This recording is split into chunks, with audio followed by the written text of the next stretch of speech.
I'm Bill- 66. How old is old? Oh, Bill and I are the same age. Oh, And even though Bill likes to say he's 20 years younger than me, but we're the same age, aren't we, Bill? but I'm still not the baby. I think Vasily is. Of course, Vasilius. Look at him. Looks like a baby. Oh, you're Just not guess. hear that. Just guess. Just guess. Not very far from you. Take advantage of it while you can. Hi, Bill. And I am. And I Happy have. 4th of July.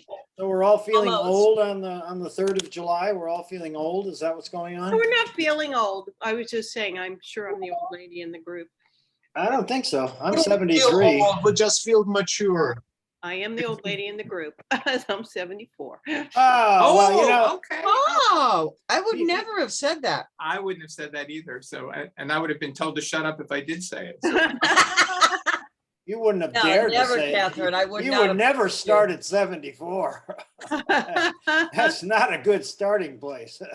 I know, right? Right. Like, what are my options these days? Yeah, I know. Well, it is what it is. I mean, people ask me how old I am. I always say 74 because I like to, I'm really in my 74th year, and then I get to practice all year being 74. So when I'm actually 74, it doesn't bother me at all. Nah. I don't give it up to the last minute. That's a girl. Hang in there. That's perfect. Okay. Hey, where's John tonight? Well, I have to check on him then. Well, please do check on him. We have some other folks, right? No? Yeah, there's Barbara who wasn't here last week because she had COVID. And this week, she's not 100% sure whether she's going to be here because she had some sort of event tonight. And if she may click on later if she gets out of the event. So what can I say? I can't wait for you to meet Barbara. She's terrific. But you know, so He said he'll be in the minute. well, isn't that nice? That's great. That's Oh, lovely. that's nice. Yeah. So, Paul, you sent out a bulletin today to look for somebody to do a scene with, and I was thinking, gee, you should have done that maybe a couple of hours earlier. You know, I mean, it was Or kind of a, it was like, what? okay, you can't appease everybody. Well, I mean, I'm he is just- our teacher, and I respect him thoroughly. Otherwise, I wouldn't be doing this. But life is too much for me right now. I've Is got, it? Oh yeah, oh yeah. Well, you see, what you can do tonight is you can sort of arrange somebody if somebody wants to do a short scene. You know what the great thing about Paul is he has a lot of TV sides and stuff, film and TV sides. So and they're pretty short usually. And so if you pick a partner tonight, Paul, of somebody you want to do something with, and then find a scene for it and rehearse a couple times, then I can really help you. What, you're so far behind. I mean, this is like, you know, the horse is already gone, Bill. He's in the next state. Really? Cindy and I have been talking. All We've right. been exchanging stuff, you know, All right. and we'll do it. How does All that work? I mean, in this class environment, how does it work to do a scene with someone? I don't. You know, for a longest time I was against it, only not because of Zoom. Actually, it's Zoom that convinced me that it's really good to do it, because when I used to run studio classes, I would never allow scene work because students would never get together between classes. I mean, they wouldn't rent a studio and work out for a day or two Nobody between wants to classes. get together. And unless you rehearse, I can't help you. I mean, we just repeat the same things. But Zoom sort of created an opportunity that people can rehearse now. And I don't know, did you see our scene showcase, the last scene showcase we did? Did you happen to see it? I did. Yeah, Yeah, I mean, I think the scene worked pretty damn well in that. great, In that great. scene case. So all the rehearsing's done on Zoom. Yeah. So that way you can rehearse as often as you want and get together, and it's really easy. You just click on and you click off, and I love it. And you know, so Okay. and again, the great part about this is that everything's a close up, so I can really see what's going on inside of you. I can tell if you're actually listening. Yeah, thank you. Then you got to do this. Yeah, Okay, yeah. And Catherine, Yeah. I'm ready for my close up, Mr. Look into my eyes. I've been working with a group since March of 2020 called Actors Think Tank. And that's how we got a couple of people, and they brought Bill in. And Bill had a class with what, 2 sessions with 2 actor think tank people? Yeah, And we I mean, rehearsed all- I did a free workshop with Actors Think Tank, and then a bunch of them called me and got 8 of them called me and said, listen, 8 of us want to take your class. And so we did that like in February and March. And then they said, well, we want to do another session. And they all came back for a second session. And then everybody's lives sort of broke apart, Yeah, and we lost that structure, which was great. It was a great combination of people. But we rehearsed all the time, Yeah. and we did a lot of physicality. In fact, I forgot what the scene was, but Dina was struggling with one actor of a pocketbook, and one was pulling this way, Yes. and one was pulling this way on Zoom, and it looked so real. It was Yeah, tremendous. I mean, a couple of things, even in the scene showcase, one of my favorite moments was when Anj threw water in John's face, and then Yes. John returned that coming back. It's fun to sort of figure those things out. It's a little bit of a creative exercise. So yeah, I really like doing the scene work on Zoom, but I have to say my initial thought was, ooh, but it really worked out well. I was so proud of the work that they did in that scene showcase.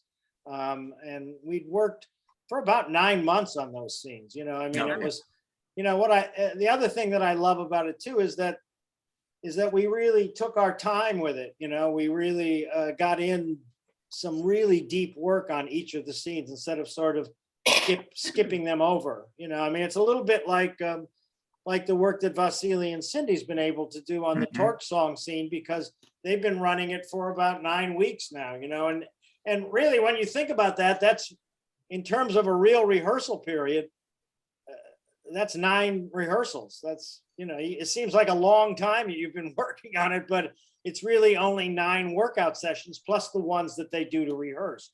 But it's the it's the repetition that really gives you the confidence to take chances. And I can relate that to a really, have any of you ever done more than 25 performances of a single role in a play? And anybody have done more than 25? I Close want to to it? say about that many when you run 3 weekends. Well, when you get to 25 and 50 and 75 performances of the same piece, which is certainly the case here in New York, because everybody wants to do that. They want 8 shows a week for the rest of their lives. When you get doing that, and you've had like 25 or 30 performances behind you, and the issue is no longer am I going to remember the lines, or am I going to be all right out there? You've succeeded 30 times. You've given yourself 30 shots of confidence that even on a bad night, you've made it through. And so a lot of actors start to take that for granted and sort of what they call phone it in.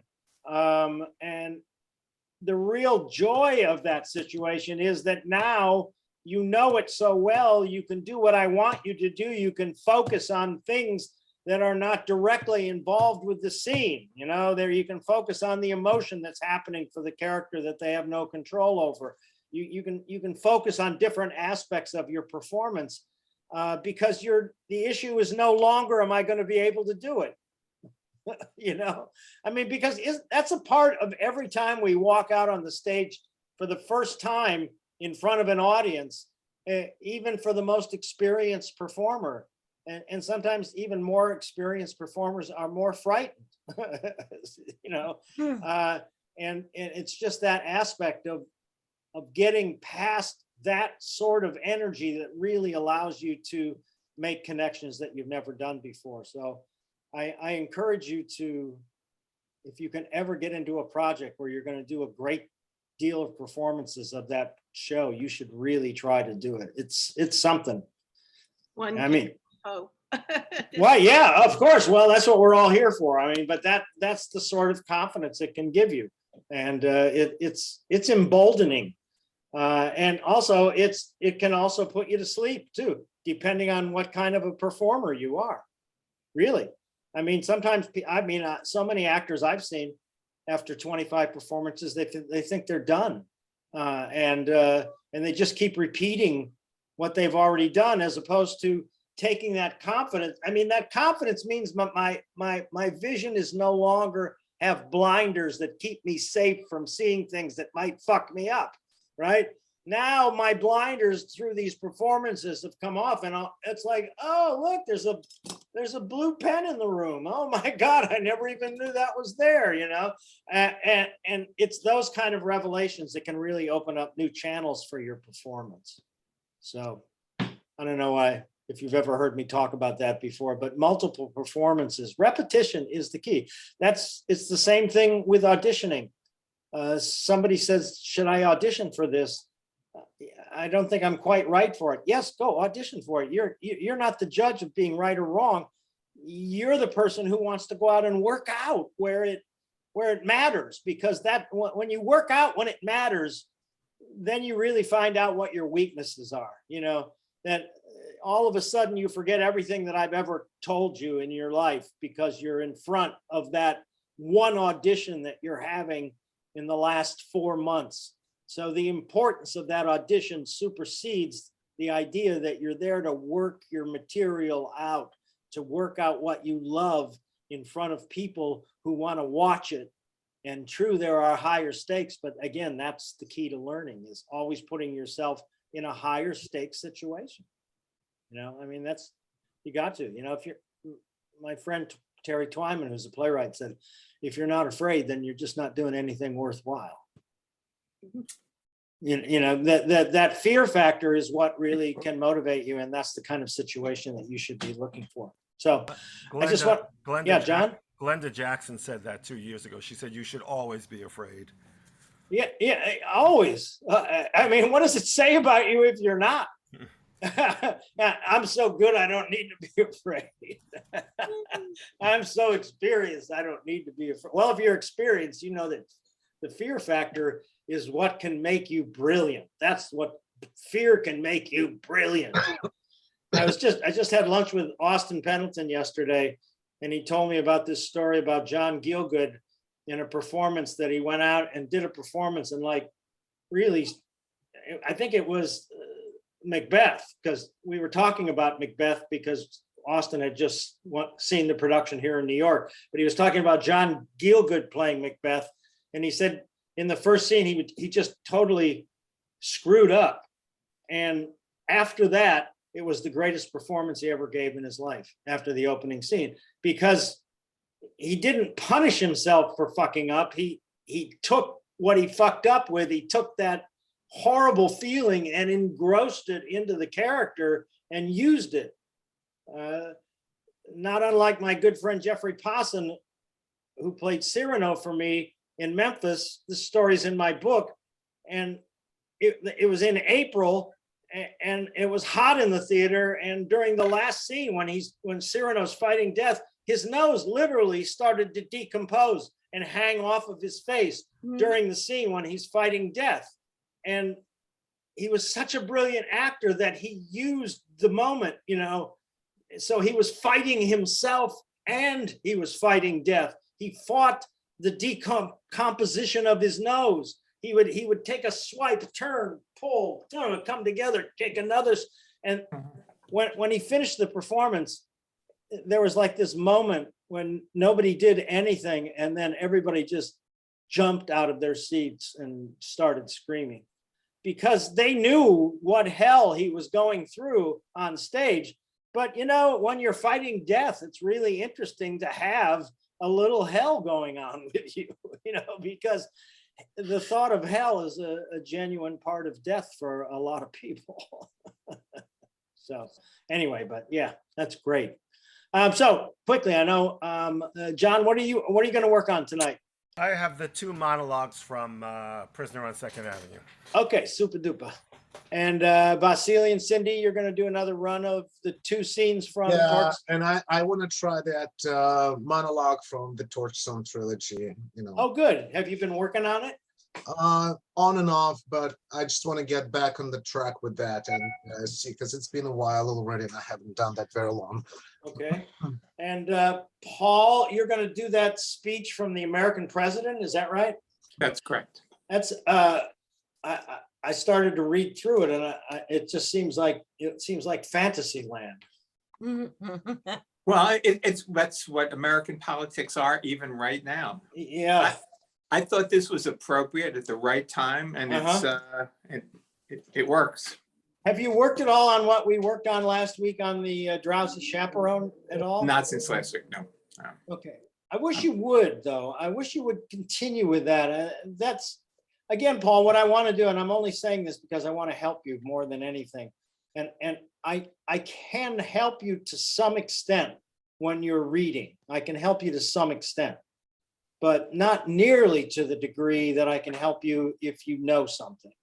Because I mean, that's really what I'm all about, is the fear of fucking up, you know, I mean, and how to deal with that fear, because it's the one thing that is, I think, common to every performer.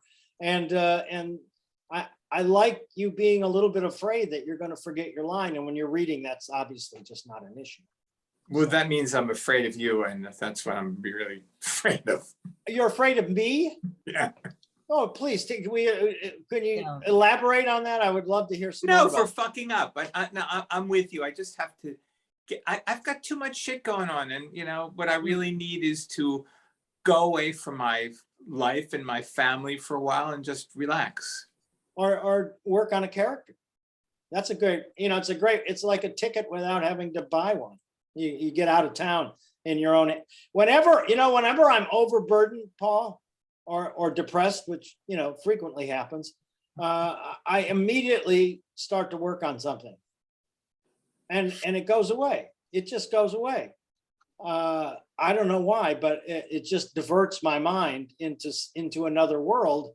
And I really forget about my shit. And so it's so helpful. I'm very lucky. I'm working with about 9 playwrights right now on working on different plays and projects. And it's always so great to pick up a different script and then jump into that world. And it's the same thing that will most improve what you're doing, is your enthusiasm for wanting to touch it more often, even if you're fucked up and having a fucked up time. You deserve 15 minutes a day to do something that you really love. I mean, 15 minutes. So if you did 15 minutes a day, 6 days a week, that's an hour and a half. That's how I exercise. I don't exercise long. I can't do it for more than 10 or 15 minutes, but I do it like every day, just a little bit. That way I don't have to, like, every other day do, you know, that's what I hate. I'm not an exerciser, but it's sort of the same thing when you're trying to learn a role, is that gradual everyday connection, no matter how long it is the most valuable thing that you can do. And it's such a good role for you. I know a production is going to come up in Philadelphia sometime, Paul, and it's such a good role. I would want you to run to audition for that role. So anyway, that's why I want to keep working with you. And All right. I made you a promise I would continue working on. I didn't. I breached that promise last week. I'm sorry. You don't have to feel guilty. I got too much shit going on. That's what I heard. Okay. All right. Well, anyway, Catherine, what are you up to tonight? I sent you a couple of things. I don't know what you'd sent. Yeah, well, I'm going to work on the one that I sent you. Okay. I started to look at the ones you sent me, but then Yeah. the one that we talked about. Yeah. Okay. Yeah. All right. Sounds good. And Cindy, is there anything else you need to do tonight? You good? I mean, if you want to work more on Parade, that's fine. Well, I always like to take it back. I was so glad that you used it in an audition this week. I think they liked it. I would think that they would like it. That's why I want to keep it sharp for you. And that's why I want you to keep going out there, because it shows how you can really connect to something, Cindy, you know, and that's really what you're looking for as a director in an audition is, does the actor really connect with the role? Do I believe everything from that person's point of view? And that I believe everything in that piece for you. So good. I'm glad. Congratulations. That's terrific. Yeah. Okay. So let's see. Did anybody want to volunteer to start? Everybody. All right, well, let's start with Vasily and Cindy. We usually end up with them, but let's start with them tonight. All right. Okay. Okay. All right. Oh, by the way, and the Yankees lost to the Indians today, so it was just a terrific 3rd of July for me. Did they win both last night? I know they lost. They lost the doubleheader yesterday, but they won today 2-0. Jeez. The Yankees didn't only get one hit. I love it. Yeah, they got them all last night in the first. Yeah, they did. They ran themselves out. That frequently happens. Okay, put yourself in this world now. We'll leave the Cleveland Guardians alone. Okay, here we go.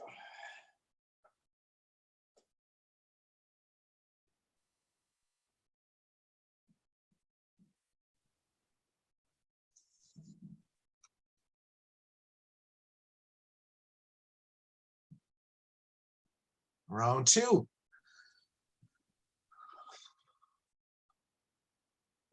Yoo-hoo, Mrs. Bloom. It's safe to come out. Devin and Nat went for a walk and we've got the whole place to fight in. Enjoy yourself. I'm going to bed. I'm sorry I lost my temper. Ah, I'm glad you're sorry. Please come out. We cannot talk like this.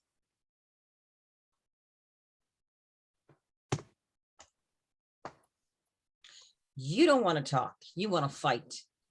But I don't fight with my children. Did you ever in your life hear your father and I fight? No. And you know why? I'll tell you why. Because all my childhood, I listened to fights. My father fought with my mother. My mother fought with my brother. My mother fought with me. When I married your father, I told him, Jack, I'll talk, but I won't fight. And did you ever hear us fight? No. And now you know why. You want to sit down? I'm sitting. All right. And don't holler. People say things they don't mean when they holler, and you've already said quite enough. I won't holler. You just hit a raw nerve. We won't discuss Ellen, only David. So discuss. Why don't you tell me what you already know and we'll go on from there? I don't know anything. You spent the whole day with him. He must have said something. Let me think. He said he was an orphan. He's not an orphan. He said he was an orphan. Well, he's not. He's a better child. They took him away from his parents. This is his 3rd foster home. The first brought him back. The second he ran away from. So he's No, not. he's a liar. He's not a liar. This isn't going to work. We're finally getting somewhere. How do you expect me to sit here and discuss this insanity? You're right. This is not going to work. Arnold, what do you know from raising a child? Oh, what's to know? Whenever I have a problem, I simply mention how to solve it, and I do the opposite. Is this what you invited me up here for? To insult me and spit on your father's grave? For crying out, will you please sit down? Don't holler. I'm sitting. I don't know why, but I'm sitting. All right. Now we're going to talk about Ellen. David. Not Ellen, not Daddy, just Ellen. We're going to stay calm. Ah, And give up. Arnold, look, you live the life you want. I put my fist in my mouth. I don't say a word. This is what you want. But think of the boy. He likes you. He told me he loves you. He sees you living like this. Don't you think it's going to influence him? Ma, David is gay. Cindy, I'm sorry, you really jumped over. Oh, shit. What did I jump? You jumped so many chapters. Son of a bitch. That's all right. I would have go on, but I think no. All right, I am now Not gonna gonna- find the place I jump and put it in front of me, so if that happens, I can look. Oh, now what I want you to do is to find the place where you jump and take 10 seconds and make an emotional Oh, connection that you shit. will not be able to forget. No, I never missed this one. This is the first accusation. What the hell? I just like, I usually do. I mean, okay, I'm gonna go with God. this one. No. This one, this is how ridiculous it is. I never missed that. What the Boy, hell? oh boy, listen to you guys. I never missed this one. What the fuck kind of remark is that? What do you mean? You can be in the right place at a different time every time and screw up other lines, that you've never screwed up before. You understand that the reason you screw up is because you're emotionally in the right place. You understand that you are doing good when you screw up, because what you're doing is you're not really conscious of what the next word that you have to process is. It's all sort of coming at you as an invisible rain that just is soaking you to death.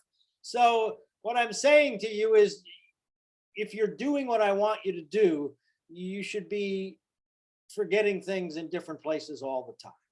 Oh, I'm not mad at myself. I'm just like, where the hell did that go? I'm just saying this also for Paul's benefit, who tonight expressed that he was afraid of screwing up, when in fact, this is what I want you to do.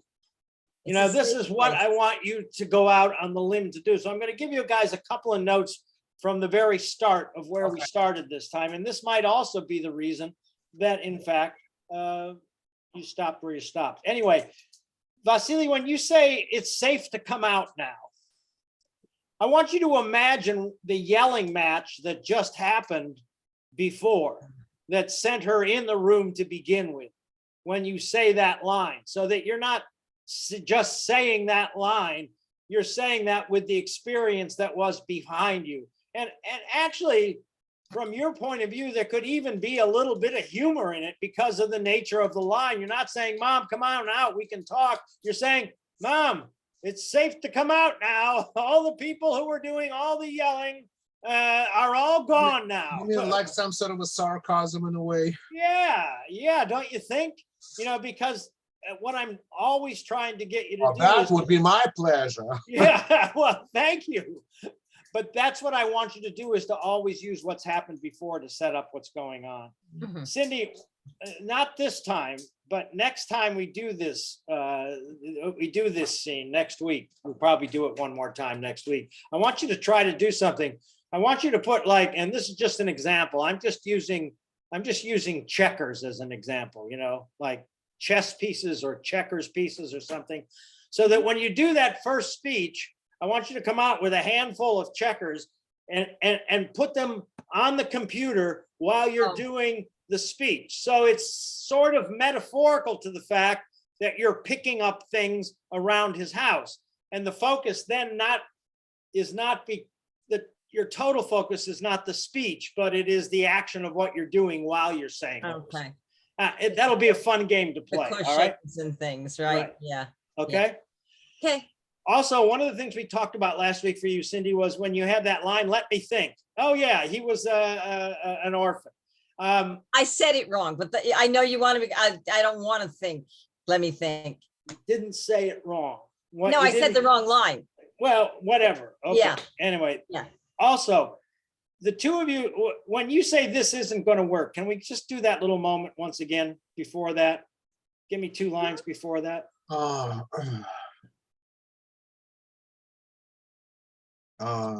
is this? This isn't gonna work. It's the whole battered child line. Yeah. He is Okay. not an orphan. That's what it is. Go. Yeah. You spend the whole day with him. He must have said something. Let me think. He's an orphan. He is not an orphan.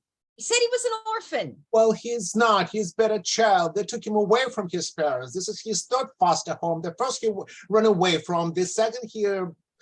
So he's a liar. No, he's not a liar. This isn't gonna work. All right, good. Now, Cindy, what you guys, I want you to go back and do that again. And I want you to really listen to each other and not allow the person who's just said something before you to top what you're going to do. You have to at least match his argumentative energy or top it a little bit. All right.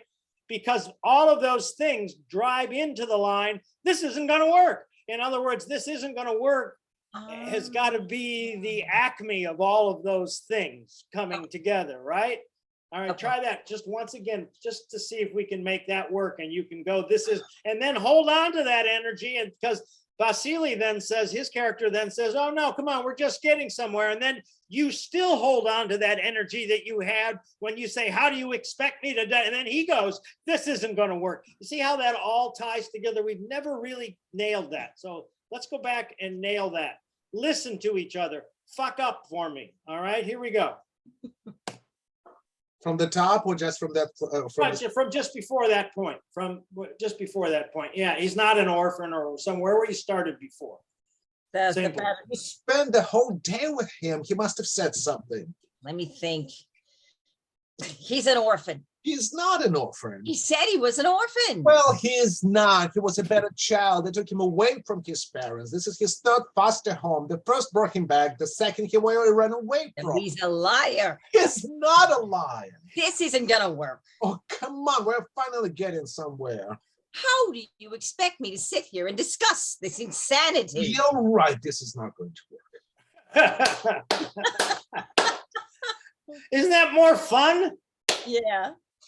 Right? Because you're playing off of each other and you're lost in this mother-daughter, mother-daughter, well, Mother-daughter. Yeah. Well, yeah. That'd be Lost wrong. it's like playing tennis. It's just yeah. like playing tennis. That's Yeah, what there, it feels like. absolutely. With the same, absolutely. you have to just bounce it out. Yeah, you have to have a lot of balls. And balls too. Ba-dum-ching. To play tennis, you got to have a lot of balls. That's all. That's what I've learned. You got to have a lot. Okay. Vasily, one more note to you is react. You should react internally. I don't mean mug or anything like that. But when she says, I don't say anything, I put my fist in my mouth. I mean, my God, that is the opposite of the way that she operates. She never puts her fist in her mouth. She's always sticking her nose in. Well, particularly from the very beginning when she's talking about, when I married your father, I told him, Jack, I'll talk, but I won't fight. Right. Did I ever tell you here I fight? No. No. No. Right. See how it ties into that whole story? Exactly. And internally, you should. And I know it doesn't work. It's just like imaginary, what is it, wishful thinking. Yes, there you go. All right, let's go back to the start. For all the way back to it's safe to come out now. And here we go.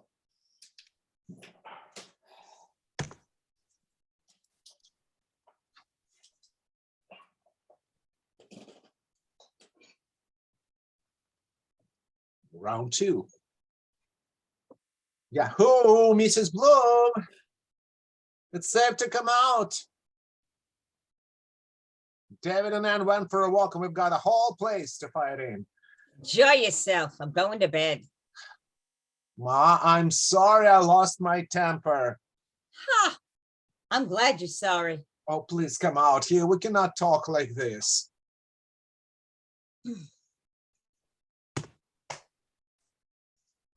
You don't want to talk, you want to fight, but I don't fight with my children.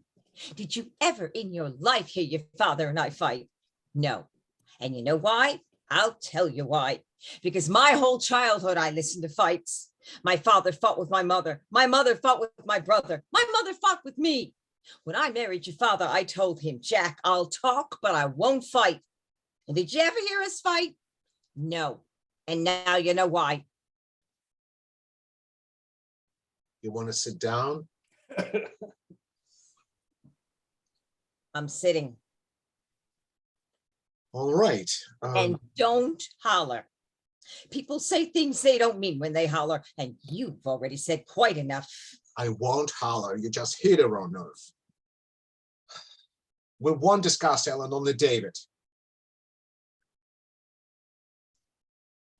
So discuss.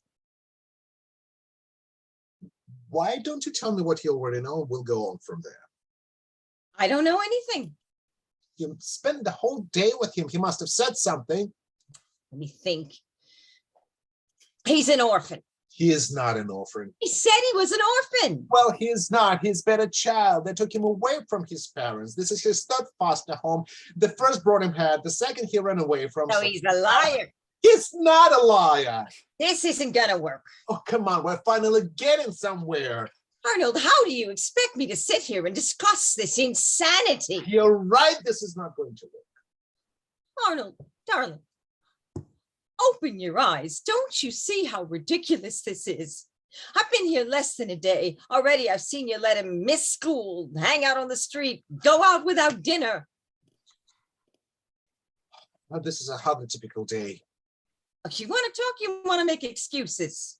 This isn't little Lord Fauntleroy we're talking about here. If this kid decided I was coming down too hard on him, he'd pack up and take off and I'd never get him back again. And that sweet looking little boy knows how to make more money in a night than you and I can make in a week.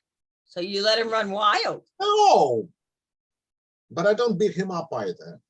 I teach him, I advise him, I try to set up an example for him and... An example. Oh, Arnold, you live the life you want. I put my fist in my mouth. I don't say a word. This is what you want. But think about the boy. He likes you. He told me he loves you.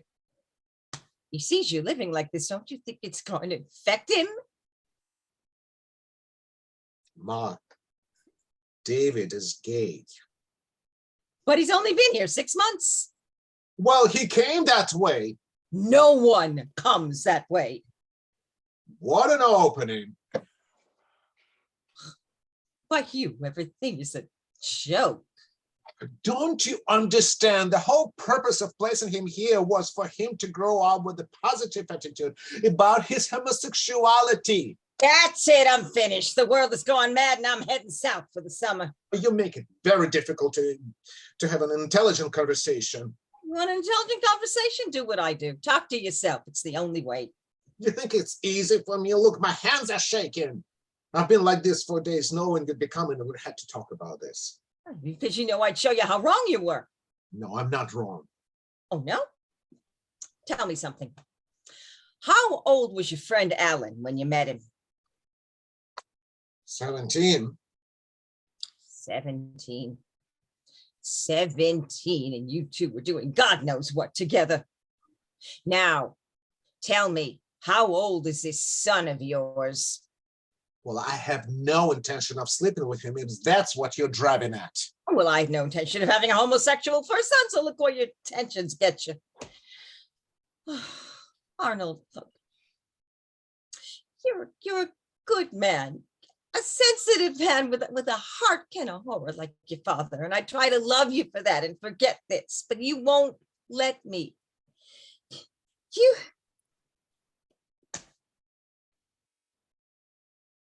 And I screwed up again. I had no intention of having a homosexual first son. Fuck. And I said it this time. That's good. I knew I screwed up and I couldn't remember where I screwed up. I was like, I know I skipped some because you paused. Yeah, And I went, you paused, I screwed up. What did I say? I just want to say that that's the best that's ever gone. Of course, so I screwed it up. See, well, pause yeah, better. yeah, that. Boom. Boom. That's the point. I'm sorry. No, you don't be sorry. Be sorry if you're not connected the way you were, Yeah. right? Be No, sorry. I missed something. Right. Yeah. That's where that whole repetition thing comes in. That's when this gets eliminated, is when you're working on this 5 nights a week for 3 weeks in a row. 2 Not- hours ago, we did this, went right through it. No Oh, problem. please. Yeah, I know. I knew all my lines in the shower. Yeah. But it's true. Well, yeah. But Vasily, actually, the begging in the beginning all of a sudden really came through because of the new way you started that. It absolutely worked so well. Just wanted to say, and Cindy, I just also want to say was, you want to do this or do you want to make excuses? That there should be a little more history in that. As a little boy, he was always making excuses. right? As a little boy, mom always saw him making excuses. He was Yeah. always making excuses. All right, one more time. Do you want somebody, can somebody be on book? That's fine. Uh, Can John- John be on book? Can you get it to John, Vasily? You have to send me the script now. John, I'm going to do it quickly. I'm going to put it in your folder, okay? Which folder? Your scripts. Scripts. Okay. Yeah, come on back, everybody, just for a second while we're doing this. See, Paul, you can feel good now. Yeah. I don't mind being made an example of. I deserve it, but I feel it, and I see what Bill's teaching is going to happen to me, and I appreciate it, but it's still scary. It's still scary. Yes, yes, it will always be scary. That's not going to go away. But you embracing scary I can can embrace it. happen. That can happen with experience for sure. And so what we're doing right now, just and I think everyone, I think you know this, Paul, but Catherine doesn't know this. This is a rehearsal technique that I think that every actor ought to use when they're going through rehearsal, meaning that when they don't know the line, that they're just going to hold on to the energy they're in. So if I was there, their moon was cardboard, it was line, fragile, it was very apt to fray. And what was line, last night, Yeah. scene, in other words, so you're going to hang on to the energy that made you forget the line. And you're going to yell out in that energy what that is and hold on to it so that when you get the line information back, you jump back into it with what you're holding on to so that you can actually rehearse what you're able to rehearse, as opposed to allowing a fuck up to stop the process. If every time you screw up or think you're going to screw up, you stop, that's what you will do in performance. So Because- it's just better to yell out line, keep that energy going the whole time. Absolutely, because that's what you can rehearse. It's that connection that you should praise yourself for, not punish yourself for forgetting the line. So that you use that energy to hold on to. Did you get it now, John? I got it. Yeah. All right. Did you? Okay. Yeah, just give me a second because I have to. Okay. So anyway, now you're going to see this in full action with three people. Even the person who's going to give lines has done this before. You guys are going to show these two people how to rehearse when you screw up. All right. Okay. So what you're really doing is now I'm allowing you, I'm allowing you in rehearsal to walk on the high wire. I'm encouraging you to walk on the high wire, but I'm telling you that if you fall, we got the net right here. So don't worry about it, right? That's what I'm saying. Walk the high wire every rehearsal and then go home and learn what you learned from your mistakes in that rehearsal. And then you come back, but you don't punish yourself during the rehearsal process, because that only creates negative thoughts for you. And there's just no time to waste with So negative no thoughts. matter how trite the part, Yeah, have a safety net available. absolutely. And oftentimes I will go up to the person who's on book and I'll go, listen, so I don't know what I'm going to say when I screw up a line, but I mean, sometimes I will just go, what the fuck is the line? Come on, give me the line, give me the line. And I may say, I may be really rude to you, but realize that it's not me, it's the character is being rude to you, because I'm trying to hold on to where the character is in that moment. So I'm not sure what's going to come out of my mouth when I don't have the information I need that you're going to give me. So please accept my apology, but I'm going to go play and I want you to play with me. And that should be what a rehearsal is about. Always forcing yourself to go to the edge of making a mistake. You want to know where you're screwing up at the end of a rehearsal, but you don't want to stop your process because you screwed up. And you can do both of those with this rehearsal method. All right, here we go. So let's go back to the top. John, are you ready to rock and roll? Hold on, Vasily. I'm just having a problem, Vasily. First of all, my ink, there's not enough ink, so I tried to print it out. I can't get it on the screen with the, you know what? I'll just leave my thing on. I won't be able to watch it at the same time. I don't know how to match it up on the screen. So let me go off. I will go to the other screen. but you'll be able to hear, right, Oh, John? yeah, I'll be able to hear. Let me All just right, go so in on the- so we can move on. Okay. And the only time John will speak anyway is when either Vasily or Cindy calls for a line. That's the only time John will ever give him a line. Because it has to be the actor who's knowing they don't know what the next word is, saying it from their place. It can't be the prompter going, oh, you forgot this line. That's just so counterproductive. Okay, so here we go. We're going to start this process. You guys are working with a net, so take all the chances you want to take. Yeah, here we go. Anytime you're ready.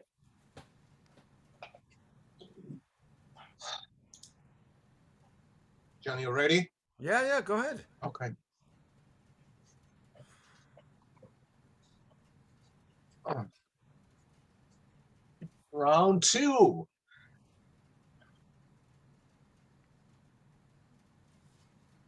Yahoo, Mrs. Bloom. It's safe to come out. David and Nat went for a walk and we've got a whole place to fight in. Enjoy yourself. I'm going to bed.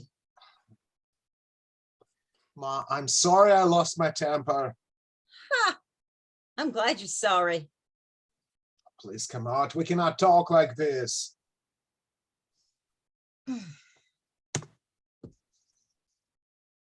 You don't want to talk. You want to fight. But I don't fight with my children. Did you ever in your life hear your father and I fight? No. And you know why? I'll tell you why. Because my whole childhood, I listened to fights. My father fought with my mother. My mother fought with my brother. My mother fought with me. When I married your father, I told him, Jack, I'll talk, but I won't fight. And did you ever hear us fight? No. And now you know why. You want to sit down? I'm sitting. All right. And don't holler. People say things they don't mean when they holler, and you've already said quite enough. I won't holler. You just hit our nerve. We won't discuss Ellen, only David. So discuss. Why don't you tell me what you already know, and we'll go on from there. I don't know anything. You spent the whole day with him. He must have said something. Let me think. He's an orphan. Well, he's not an orphan. He said he was an orphan. No, he's not. He's a better child. They took him away from his parents. This is his third foster home. The first brought him back. The second he ran away from. So he's No, not. he's a liar. He's not a liar. This isn't gonna work. Oh, come on. We're finally getting somewhere. How do you expect me to sit here and discuss this insanity? You're right. This is not going to work. Arnold, what do you know from raising a child? What's to know? Whenever I have a problem, I simply imagine how you would solve it, and I do the opposite. Is this what you invited me up here for? To insult me and spit on your father's grave? Oh, for crying out, will you please sit down? Don't holler. I'm sitting. I don't know why, but I'm sitting. All right. Now we're going to talk about David. Not Ellen, not Daddy, just David. And I'm going to stay calm. Ah, I give up. Arnold, don't you see how ridiculous this is? I've been here less than a day. Already I'd have seen you miss school, hang out on the street, go out without dinner. This is a hardly typical day. Oh, if you want to talk, you want to make excuses. This isn't little Lord Fauntleroy we're talking about here. If this kid decided I was coming down too hard on him, he'd back up and take off, and I'd never get him back again. And that sweet-looking little boy knows how to make money in a night more than you and I can make in a week. So you let him run wild. No, but I don't beat him up either. I teach him, I advise him, I try to set up an advice sample for him, and Some example. Arnold, look, you live the life you want. I put the fist in my mouth. I don't say a word. This is what you want. But think about the boy. He likes you. He told me he loves you. He sees you living like this. Don't you think it's going to affect him? Ma, David is gay. But he's only been here 6 months. He came that way. No one comes that way. What an opening. For you, everything is a joke. Don't you understand? The whole purpose of placing him here was for him to grow up with a positive attitude about his homosexuality. That's it. I'm finished. The world has gone mad and I'm heading south for the summer. You make it very difficult to have an intelligent conversation. Oh, you want to have intelligent conversation? Do what I do. Talk to yourself. It's the only way. You think this is easy for me? Look, my hands are shaking. I've been like this for days, knowing you'd be kind of had to talk about this. Because you knew I'd show you how wrong you are. I'm not wrong. No? Tell me something. How old was your friend Alan when you met him? 17. 17. 17, and you two were doing God knows what together. Now, tell me, how old is this son of yours? I have no intention of sleeping with him. Is that what you're driving at? Oh, well, I had no intention of having homosexual for a son, so look where intentions get you. Arnold, do what you want. You want to live like this. Gay isn't to hate. I don't care anymore. You're not going to make me sick like you did your father. I made my father sick? Oh, no, he was thrilled to have a fairy for a son. You took a lifetime full of dreams and threw him back in his face. What lifetime of dreams? He knew I was gay for 15 years. Oh, you think you walk into a room and say, "Hi, Dad, I'm gay," and that's it? Lying. You think that's what we brought you into the world? You think that's what we brought you into this world for? Believe me, if I'd known, I wouldn't have bothered. God, you tear out my tongue talking to my son this way. Lying. Arnold, you're my son. Arnold, you're my son. You're a good man, a kind man with a heart kin of horror like your father. And I try to love you for that and forget this, but you won't let me. Lying. You've got to throw me. You got to throw me on the floor and rub my face in it. You haven't said one sentence without the word gay in it since I got here. Because that's what I am. That were all you could have left it in there where it belongs, in private. But no, you're obsessed with it. You're not happy unless everyone's talking about it. I don't know why you don't just wear a big sign and get it over with. I don't know what to say to you. I really don't.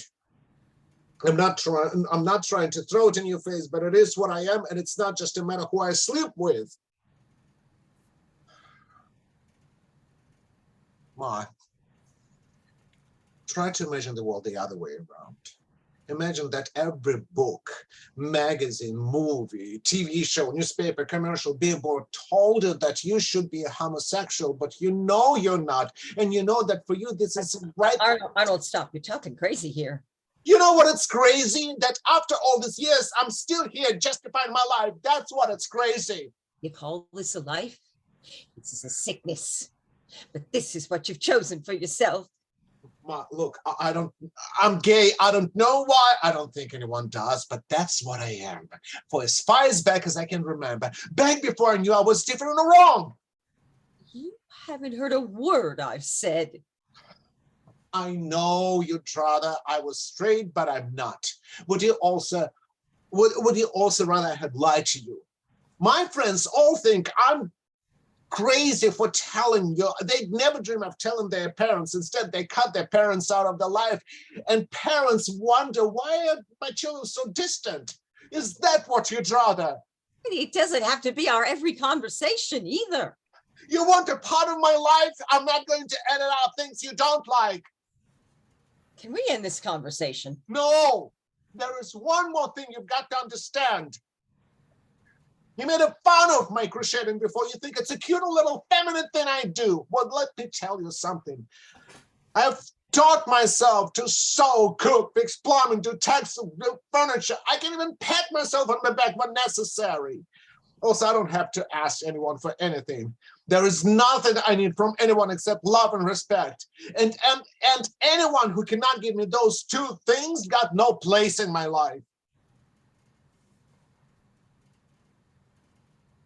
You're my mother and I love you. I do. But if you cannot respect me, you got no business being here. You're throwing me out. Oh my God, what I'm trying to tell You're you. throwing me out. Isn't that nice? Listen, mister, you get one mother in this world. Only one. Wait. Just you wait. Did we get all of it finally? I think. Hey, come on back, everybody. I want to talk to you all about this. That's good. So one of the first things that I want to point out is the first time and the second time Cindy did the line call were great. Did you notice that? Did you notice how that the moment after she did the line call, it was fucking great. It was connected. That's what you want to do in rehearsal, is work on those connections. The third time Cindy called for line, she beat herself up. Did y'all see that? Did y'all see that moment where she beat herself? You see, that's what I want to take out of rehearsal, because that's something that when you practice it every day, that's what you take into performance. And you've got to get over it. You've got to get over that, because that's what will free you up in the end, is you getting over making a mistake. That's what's going to give you the freedom that you're looking for as a performer. And so I just want to say, Cindy, great line call, horrible line call. I know. Okay, I rolled my eyes. That's right. Oh, I know. And you didn't be. That's like shit. I know this stuff. I know, but Cindy, that is not the point. I know. That's not the point. I just, You're doing I it. just so want to we say can see. something. Wait a minute. Hold on. Karen, yeah. What were you going to say? Catherine, what were you going to say? I said, I appreciate you doing that because it was very obvious Yeah. to see. And so now I know exactly what you're talking about. Yeah. Oh, no. See, that's great. I mean, because, and that's the other thing that I try to impress on all of you all the time, is that these workshops are just that. They're workshops. They're rehearsals. They're not performances. So that I enjoy the fact that Paul gets a little intimidated in the rehearsal. I like that idea, because that's when I can learn the most about what's a problem or what's working really well with his process, if he has that. So, that's all those things are good. Anyway. All right. So that's the main point. So Vasily, when you go, no, one more thing, you have that line at the end, no, one more thing. You've just come from, what was the last line that you've said? You want a part in my life? I'm not going to edit out the things you don't like. Can we end this conversation? No. Right. So the reason she wants to end the conversation is because you're yelling. Right? So when she says, can we end the conversation, that I've had what she's really saying to you as a mother is, I've had just about enough of you, young man. Can we end the conversation? Right? Because you're losing, you're getting all emotional, you're getting all this stuff, nothing's getting solved, right? Can we end this conversation? Has to be from that yell. And you go, no. And then you've got to try realizing that you just yelled. Okay. Right? Then you've got to pull that, with holding on to that energy, Vasily, you got to pull it all back so it makes perfect sense about you standing up for yourself. But it's not loud when you're standing up for yourself. I see okay, got it. Yeah, it's going to be so powerful, because the character's going to be fighting something that's happening to him emotionally that he has not much control over, but then he's going to try to control it. Mhm. And that's really going to be interesting. It's just self-fighting. Yes. Yeah. Yeah, infighting for a character is really exciting to watch. When characters are fighting themselves internally, it's probably the most dramatic thing you can do, is fighting internally. It's right. Exhausting. I know, it's exhausting. Is exactly right. Mm-hmm. Cindy, I got one note for you. You go now. You have a line that goes, now tell me. Yeah. Now tell me, how old is this son of yours? Right. No. And he says, oh yeah, right. But that's the point you're trying to make by the tell me before, and you're not connecting those two things. You're Oh. going, okay, tell me, what's the first tell me line? He says, I'd show you how wrong you are. I'm not wrong. You're not? Like, oh no? Yeah, Tell me. good. Now, oh Who was no? your friend Here. Alan when you met him? Yeah, and then he says, 17. 17. 17 and you were doing God knows what together. Now tell me. In other words, now that's the whole point, is you were fucking this kid when he was 17.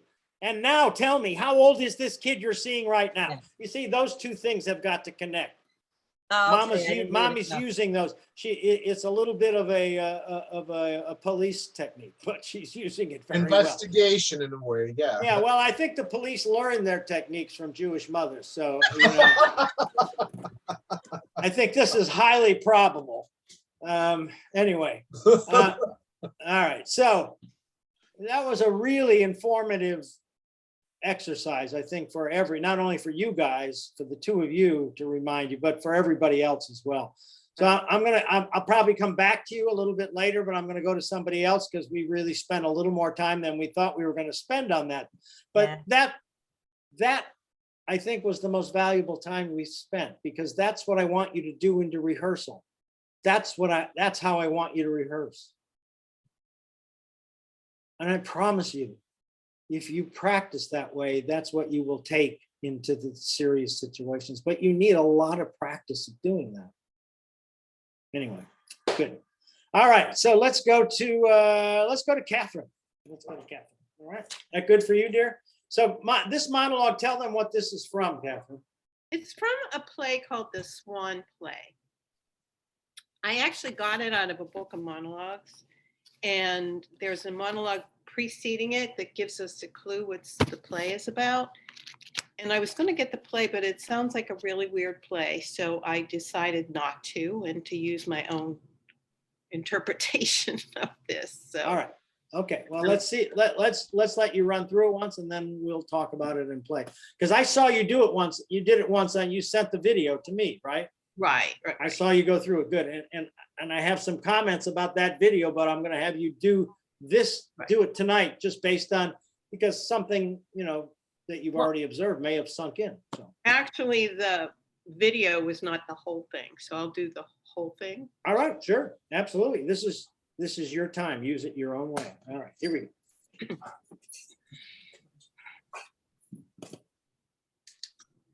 You think men are born on this planet? I don't think they are. I think they're born on the planet Pluto, and then they're molecularly disassembled and radared to the Earth. That's why they are so, you have to take care of them so carefully, because they're like foreign bodies that need to be, I'm sorry. Can we start over? Sure you can. You're off book on this? Mm-hmm. Okay, do you want somebody on book following you? I think I'm okay. Okay. All right, start again anytime you're ready. Okay. You think men are born on this planet? I don't think they are. I think they're born on the planet Pluto, and then they're molecularly disassembled and radared to the Earth. That's why they are so, you have to take care of them so carefully, because they're like foreign bodies being introduced into the system. That's why I both love them and I don't understand them, no matter what they're talking about. I remember I met Jerry. You would have thought it was the first day he was radared to the Earth.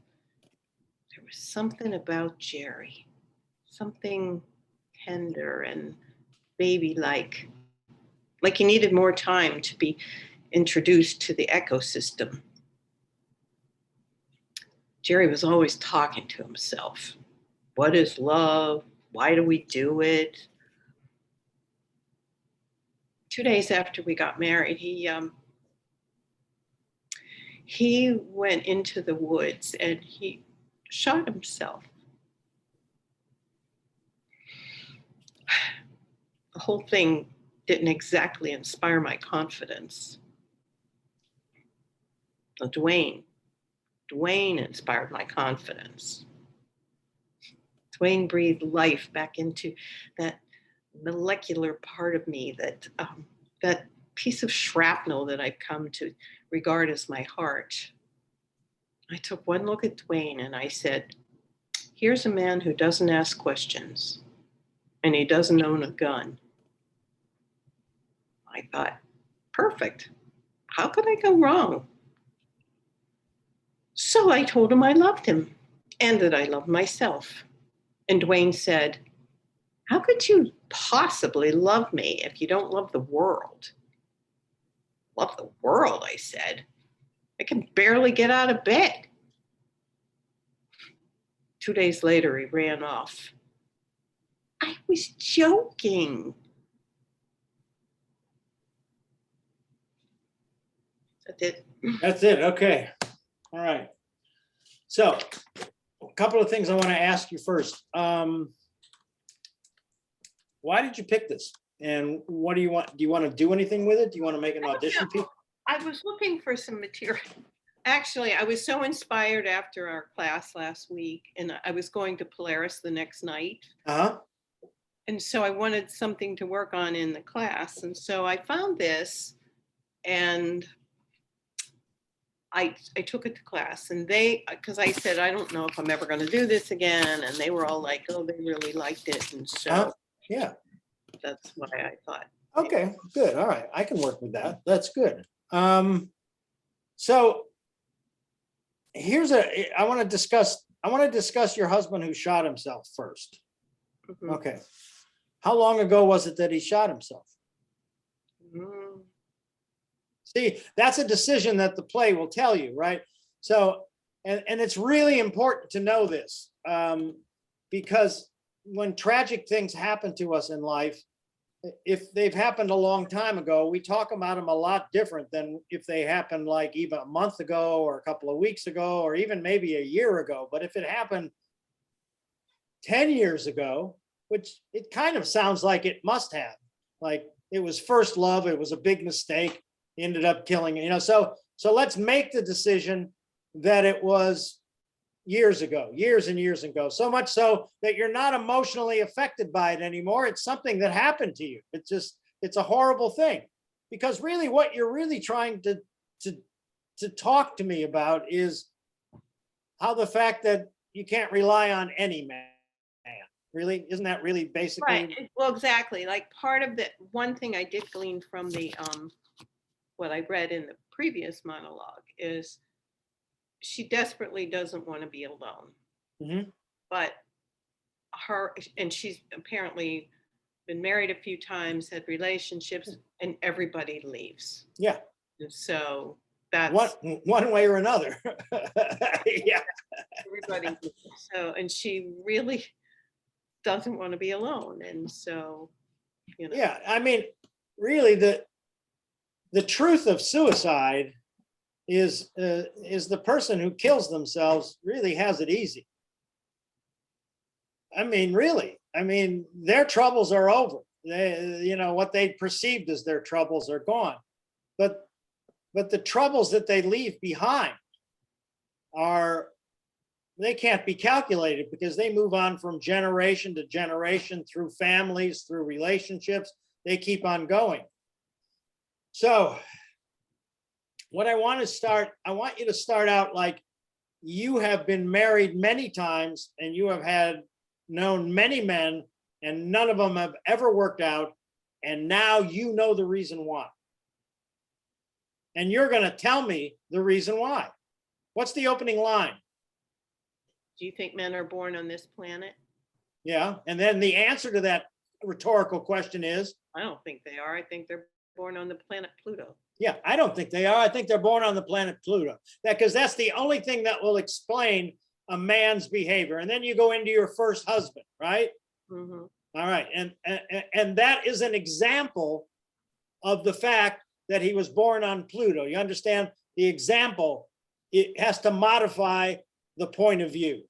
Your point of view is men are from another planet. I don't understand them. They have a whole different way of thinking. Here's an example. My first husband, and he ended up shooting himself, right? And then there was Dwayne. Now that's a whole, see, now that's a whole, that's round 2 or 3 or 4 or whatever, but it was like, I mean, Wayne was like the perfect guy. I mean, everything was going just right. Everything was going just right. And then fucking Wayne, he proved he was from Pluto, and this is what he did. So that those 2 examples are there to physically prove your premise that men are from another planet. That's what the action is. It's not exposition of your life. It's action, because you're teaching me something. Teach me about men. Teach me about men. Make your action to teach me, not to comment on them, but to teach me through example. All right? Well, before we, do you think this is a good piece to work on? Yes, or- absolutely, because it's a good piece for us to work on, because it's doing one thing that I want to point out to you, Catherine, is that your weakness is that you try to comment on what you're doing as opposed to just tell me what you're doing. You put more around it than it needs to have. You put more comment about what your point of view is than actually giving me the sharp edge of your point of view. That's why this is such a perfect thing to work on. That's why I'm trying to give you an activity. That's what this monologue lacks, is why are you saying this? It seems like expositional commentary, and that's not interesting to watch. But you telling me from your experience, you teaching me what's so screwed up about men, that is interesting. So I want you to teach me so that this speech becomes active and not reactionary. Hmm. Does that make sense? Yeah. Yeah, you should always know what you need to do. I have to get this off my chest because men are just so fucked up. All right, here we go. And teach me. Do you think men are born on this planet? I don't think they are. I think they're born on the planet Pluto, and then they're molecularly disassembled and radared to the Earth. That's why they're so. See, now right here, that's where you're making a comment where they're so, and what the character's really doing is looking for the perfect word, right? And they're they're not so you're showing me that you're looking for the perfect word as opposed to looking for, they were so, and what you're really saying is, what's the fucking word? What's the fucking word? And then you come up with the word. What's the word? It's not a word. It's like you have to take care of them so carefully. You have to take care of them so carefully. In other words, that's the point I'm trying to make.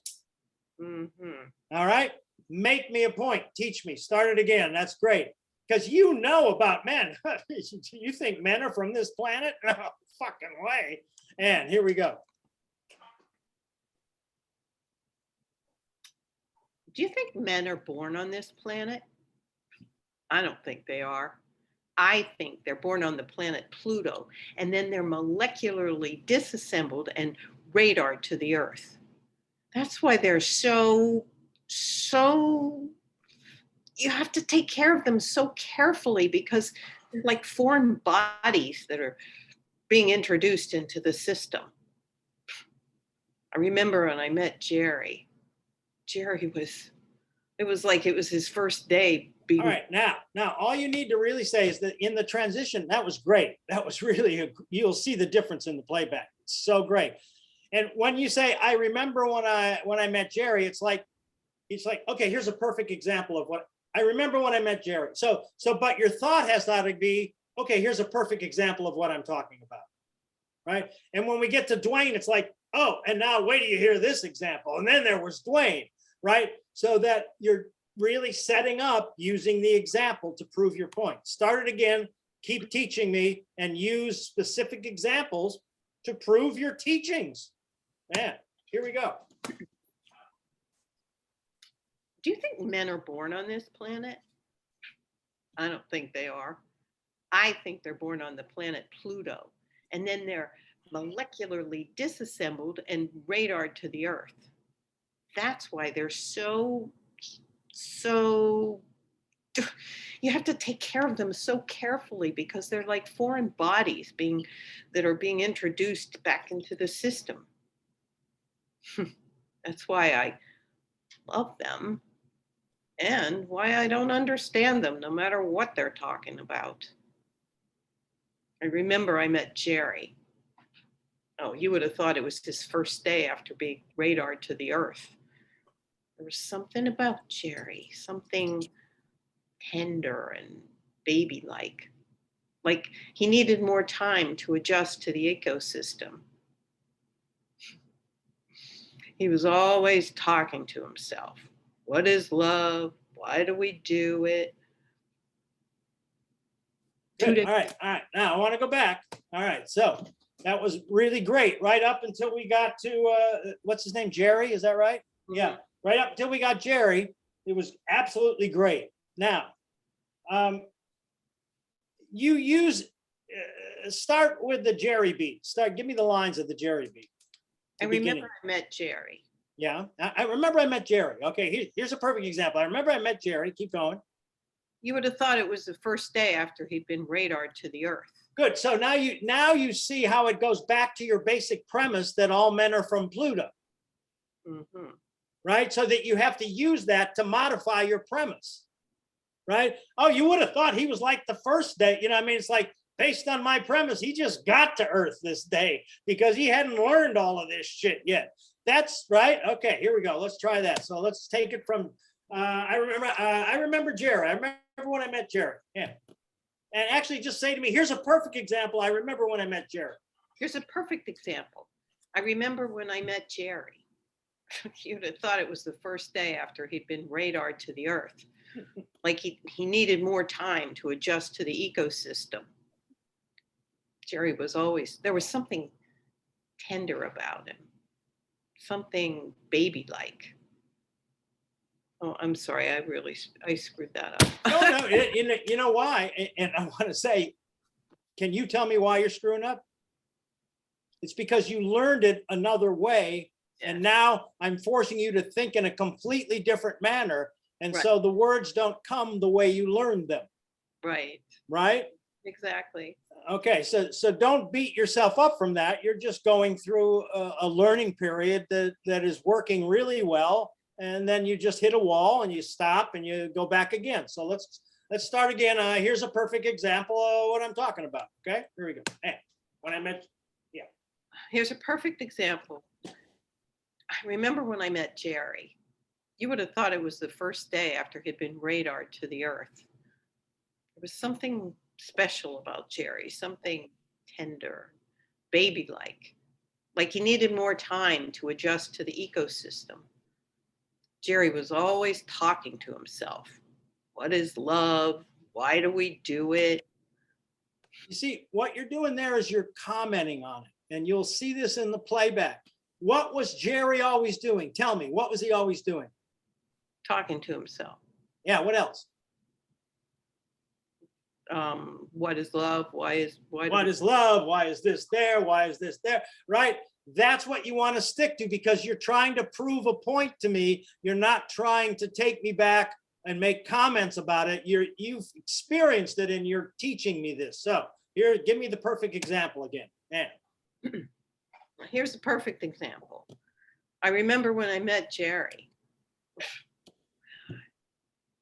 We would have thought it was the first day after he'd been radared to the Earth. There was something special about Jerry, something tender and baby-like. And that's not bad, is it? There was something, he must have just got here because there was something special about him. I mean, he was like tender and da-da, and then there's going to be a point where that all falls apart. But it goes along with your premise of if they're from Pluto, he must have just gotten here because he didn't know very much. He was tender and he was soft, right? That's the point you're making. Okay, give me the perfect example again, Ann. Oh, here's a perfect example. I remember when I met Jerry. You would have thought it was the first day after he'd been radared to the earth. There was something about Jerry, something tender and like he needed more time to adjust to the ecosystem. He was always talking to himself. What is love? Why do we do it? 2 days after we got married, he went into the woods and he shot himself. Sorry. That's great.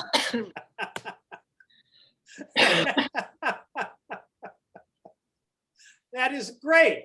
That is great. Because I mean, it's actually, you know, he just got here. Jerry just got here too early. You know, he didn't, and this world just didn't make any sense to Jerry either. So he went into the woods and he shot himself. What's your line after you say that? The whole thing didn't exactly inspire That's the point of the person who's led. The whole thing didn't exactly inspire confidence in me, you know, right? And then there was Dwayne, and then we go off on that. You feel the difference of that, Catherine? Yeah, very much different. Very. Oh God, it's just so focused because you're actually telling me something that you want me to know, as opposed to commenting on something that has happened to you. It is so much better to pass what you've learned on rather than just keep it to yourself. Let's go once again from the perfect example of Jerry, and then we will try to go into Dwayne, and see how we handle that example. All right, here we go. Here's a perfect example. Now, here's a perfect example. I remember I met Jerry. You would have thought it was the first day after he'd been radared to the earth. There's something about Jerry, something tender and like he needed more time to be introduced into the ecosystem. He was always talking to himself. What is love? Why do we do it? 2 days after we got married, he went into the woods and he shot himself. The whole thing didn't exactly inspire my confidence. Now hold that energy. Go to the next beat. Now, Dwayne. Yeah. Dwayne inspired my confidence. Yeah. This was good. Now build Dwayne up. Go. Tell me. Breathe life into that millimeter of myself, that piece of shrapnel that I've come to regard as my heart. I took one look at Dwayne and I said, here's a man who doesn't ask questions and he doesn't own a gun. Perfect, I thought. How could I possibly go wrong? See, now already you're commenting on it. Saying you should go perfect. I thought, geez, that was fucking great, you know, because you got to take me to Dwayne and make me see how it was so great for so long and then it was so wrong. And Dwayne, go. Dwayne inspired my confidence. Dwayne breathed life into that millimeter of myself, that piece of shrapnel that I've come to regard as my heart. I took one look at Dwayne and I said, here's a man who doesn't ask questions and he doesn't own a gun. Perfect, I thought. How could I possibly go wrong? So I told him I loved him and that I loved myself. And Dwayne said, how could you possibly love me if you don't love the world? Love the world, I said. I can barely get out of bed. 2 days later, he ran off. Yeah, and don't make it 2 days later, he ran off, just like all the other men, right? If you're not making the comment on it, but you're telling me what happened, it's so much more interesting. So much better. Just do Dwayne one more time. And Dwayne. Oh, what about Dwayne? Tell me. Dwayne inspired my confidence. Dwayne breathed life into that millimeter of myself, that piece of shrapnel that I've come to regard as my heart. I took one look at Dwayne and I said, here's a man who doesn't ask questions and he doesn't own a gun. Perfect, I thought. How could I possibly go wrong? So I told him I loved him and that I love myself. And Dwayne said, how could you possibly love me if you don't love the world? Love the world, I said. I can barely get out of bed. 2 days later, he ran off. I was joking. See, that is the perfect time to make the comment. I was joking, right? After all of these serious things and all these points you're making, then you can put the comment on the end of it. But while you're telling me that, you should not be commenting on it. You see the difference of what I'm talking about? Totally. Yes. Yeah. Dialogue is not comment. Dialogue has got to be action. It's got to have a purpose. We only talk when we want to do something. That's the only time we ever talk. Can you give me an example of one time where you've said something when you haven't wanted something? That's why we talk. So why do I want to say all of these things? Not to tell you, not to be funny. I'm here to help you realize that men are from Pluto. And I've got tons of examples I can go through to show you exactly my point is exactly correctly. And once you make that, that's what's funny. I mean, that's what's funny. This is a really good monologue for the fuck exercise because it really lends itself to the stronger point of view that she can have about her experiences, the funnier it will be. I promise you that. So now try to do the whole monologue and throw in a few fucks if you want to. All right. Okay. Okay. All right. Anytime you want. All right. But again, the same thing is the action is to teach. So if you're throwing a fuck in there, it's to make a really important point that you think is really fucking important. All right. So that I won't fucking forget it. Yeah. Here we go. Do you think men are born on this planet? I don't fucking think they are. I think they're born on the planet Pluto, and then they're disassembled and, I'm sorry. Oh, no, no. Oh, God. Whatever you do, don't be sorry. That was so fucking good. That's it. That's what we're working for, darling. That's what we're working for. All right, start it again. Go. Do you think men are born on this planet? I don't think they fucking are. I think they're born on the fucking planet Pluto. And then they're molecularly disassembled and radared to the earth. That's why they're so fucking, you have to take care of them so carefully because they're like fucking foreign bodies that are being introduced into the system. That's why I both fucking love them and why I don't fucking understand them no matter what they're talking about. I remember I met Dwayne. No, right. I remember I met Jerry. Yeah, you met Jerry first. Tell me about Jerry. I remember I met Jerry. Okay, so tell me about Jerry.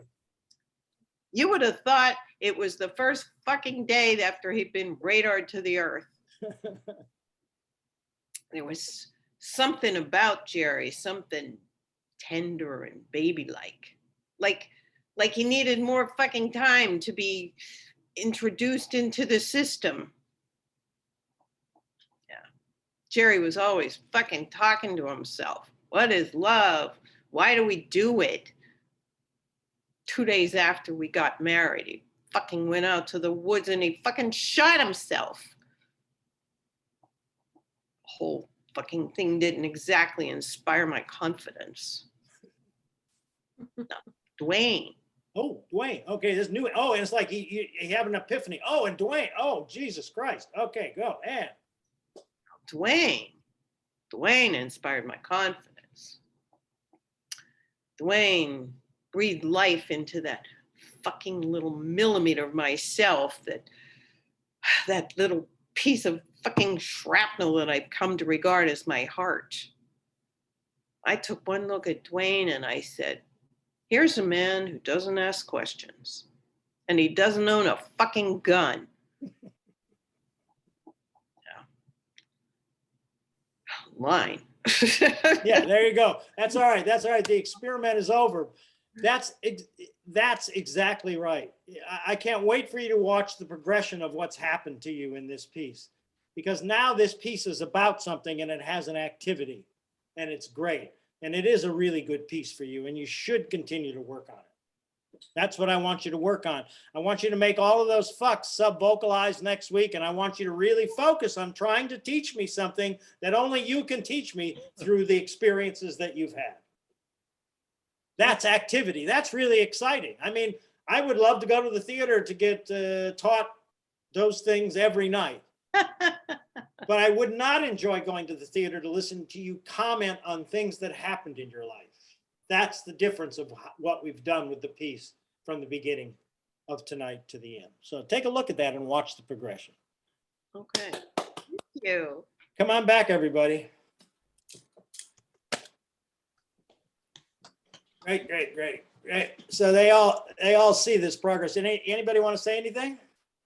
Yeah, I just think when she says at the end, I was joking, it like connects to the first thing. Do you think that's why men are from a different planet? They just don't get it. You know, I was joking. See how crazy they are?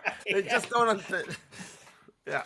Yeah, it was great. It was really nice. And you guys see the difference between commenting on something and using something that you've experienced to teach me, to have an action, to do something with my experience rather than to comment on my experience. She pushed it. She pushed it so good the last time. I mean, I was definitely believing it. And then she did something when the last time she twisted her mouth when she started it. And it was like, blew me away. It was wonderful. Well, don't ever tell an actor that. I won't, but it was because great. then she'll start looking on the video. Where did I twist it? It was so good, you know. That it was great. It was great. Yeah, it's like when I'm working with Austin, you know, who is a full believer in what I try to teach, and because he believes it too, is he never wants me to tell him anything that he did well, because then he'll automatically we want to go back and do things we did well, right? In class, I can tell you when you're doing it well. That's a whole different thing. But when we're working on a show, you don't want to you don't want to say, God, that was really such a great moment right there, because then everybody's going to try to recreate that. You can say, you know, it was really, the play was working really well in that section. You guys were, you know, but don't ever say that little grin on your face when you did that was because, again, what was your first thought when you heard that, Catherine? I couldn't even imagine when I did that. Yeah, but your first thought was, where did I do that? You were trying to locate that, right? That's what I mean. That's what I'm trying to say. Yeah. Oh, I love this. This is such a great night. Oh, this is so good. So good. I love it. That's a great. I just think that's a great monologue too. It's so funny, isn't it? Yeah. Yeah, it really is. It really is. So nice choice. It's a very good comic monologue to do, and so I would hold on to it. Okay. All right. All right. And I definitely want you to work on it this week and get all of those fucks sub-vocalized. Okay. All right. What was the name of it? I'm sorry.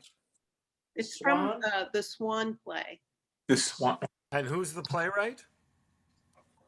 That I don't know. I have to look that up. Right. Yeah. But yeah. Let's see. You got the playwright, right? No, I don't have the play. I know, but you know, it's not. It was written. It's a full-length play by a playwright, right? It's by Elizabeth Egloff. Well, and we've all been working very heavily with Miss Egloff. There we go. It sounds like a very weird play. Yeah. Yeah. Well, it's not. I mean, it's not bad dialogue. I mean, that's not unfunny. I like it. It's really well done, especially when you're playing the action of what you're doing. It's great. Good. Okay. I figured a woman had to write that. So. Yeah. Did you? Oh man, Yeah. I could tell you stories about men. Believe me. You know, I think it's easier for me as a writer to make fun of my own sex. You know, I'm not at all proud of my sex. So, and the ridiculous things that go through our minds, you know, I'm not at all ashamed to admit it either. Because I just think it's such a bizarre existence that we live. I love the exploration of it. Okay, so John, let's go to you. Okay. Vasily, you have the monologues there? Sure. Okay, so what is it? Hold on, let me just get it quick. So John, you've worked on both of these this week? I did, yes, and with the videos from the previous weeks. And Were they helpful? oh yeah, Yeah? Cool. Cool. they better be. Otherwise, I wouldn't come back anymore. Oh, geez. I love the videos too. Especially when you guys do something really great, then I save them and I show them to my wife and she goes, oh, that's amazing. Oh God, you showed them to your wife? Oh, Of course I do. Of course I do. She's very proud of this. Oh, look what I got in the mail this week. Oh, no. Yeah, they got me in jury. You know, once you've served on a jury here in New York, you have 6 years before you have to serve on a jury again. You know, when I served on a jury, when I last served on a jury, June 30th, 6 years ago, they gave me 3 days grace period and they nailed me again. God. Unbelievable. But anyway, I'm not doing anything. So They probably know your background. That's why you nailed you. hey, listen, Don't I'm gonna have a great week. I'm making $40 a day. All right, here we go. But don't volunteer to be sequestered or we'll have to do Zoom in a sequestered hotel. Oh, we're not gonna do that, believe me. All right. So let's get off here and let John go to work. I'm gonna do the first one first about the going to the therapist. Okay. Vasily, you got that one? The one we have to get out? I'm not going back. No, I'm not going back. Okay. Let him know when you find it. Oh, Jesus Christ. That's a good. I told you to get this ready before Yeah. class started. No, John, for some reason I cannot open the one you asked me for. I can open the other one, but the other one, this one, I cannot open it for some reason. I have no idea. Hold on for a second. Let me try to open it another way. No, it doesn't open. I have no idea. Okay, well, do the one that you have. Do that first, and then we'll go to the other one. Is that all right with you, John? What? Yeah, whatever. Yeah, whatever. Okay.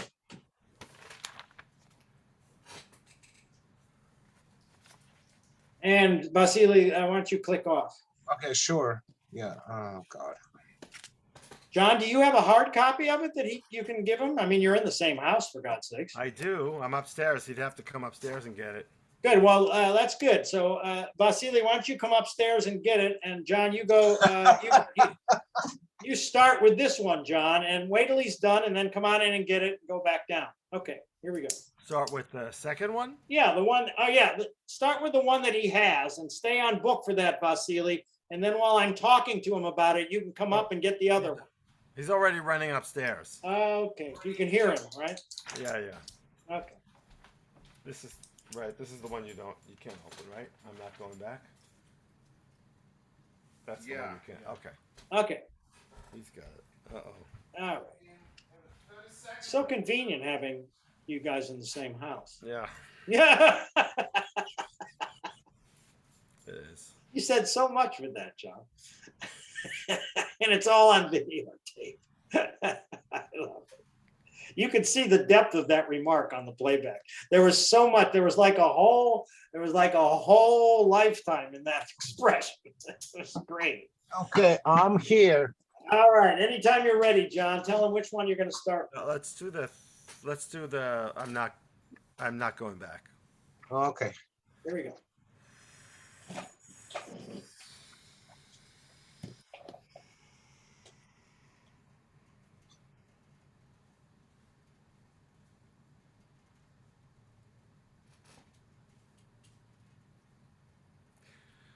I'm not going back. I'm not going back to that doctor. He's a quack. He sits there cleaning his pipe, playing with his watch fob, and doesn't know what the hell he's talking about. The man is a quack. If I'm getting better, I'm doing it myself. I'm working my own problems out. That man sits there playing with a pipe scooper, watching me get better for $40 an hour. I got mirrors in the house. I could watch myself get better. I could lay there for 50 minutes. If I don't say a word, he won't say a word. Would it kill him to ask me a question? What's going on, Mr. Edison? What are you feeling? What's troubling with you? What's troubling you? Not him. If I don't bring it up, he don't ask. I'm curing myself. I'm telling you. That is a great piece because it has a great beginning, has a great middle, it goes somewhere, and then it has a really, and then it's like, it's got to be like all you have to say in the subject, the last line. What's the last line, John? I'm curing myself. I'm telling you. Yeah, that's got to be, that's all. This is all I have to say on the subject. I'm curing myself. That's it. That's all I have to say on the subject. All right.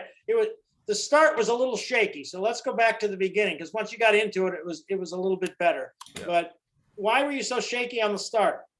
Where was your head, do you think? I think I got I'm very tired. I took an allergy pill last night that they said is non-drowsy, but I think it kind of I love actors on drugs. I really do. Yeah, right. Pulled my energy down. So, I've just I'm tried to work myself up to get into this now, and I would think I was fighting that.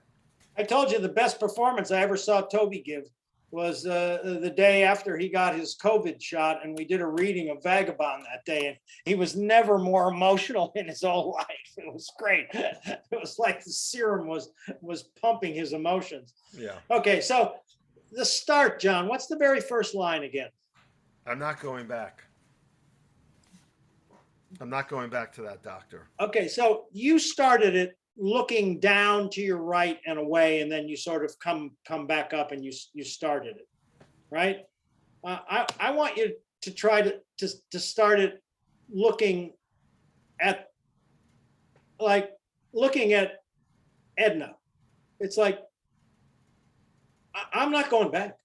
In other words, like she just said something to you, as opposed to coming out of it and then beginning it. What I want to do in your moment before is to put you in a place listening to somebody, and then you make this statement, which is, I'm not fucking going back. That's it. I'm fucking curing myself. All right, here we go. What actually happens is he just walks in the door and says this. Ah! He comes from outside. He walks in the door, right? Because she's, I think, on the phone or something. She's talking to somebody, and he walks in the door and just says this. Oh, that's great. That's really great. So let's just, since we're not in the studio, which would be great to have you walk through a door in the studio, let's have you go outside, come down, sit in the chair, just like you sit in a chair or on the edge of a couch, and let that be the beginning of your piece. Okay. All right? Yeah. So you're just coming back from out of town or from seeing your psychiatrist. Yeah.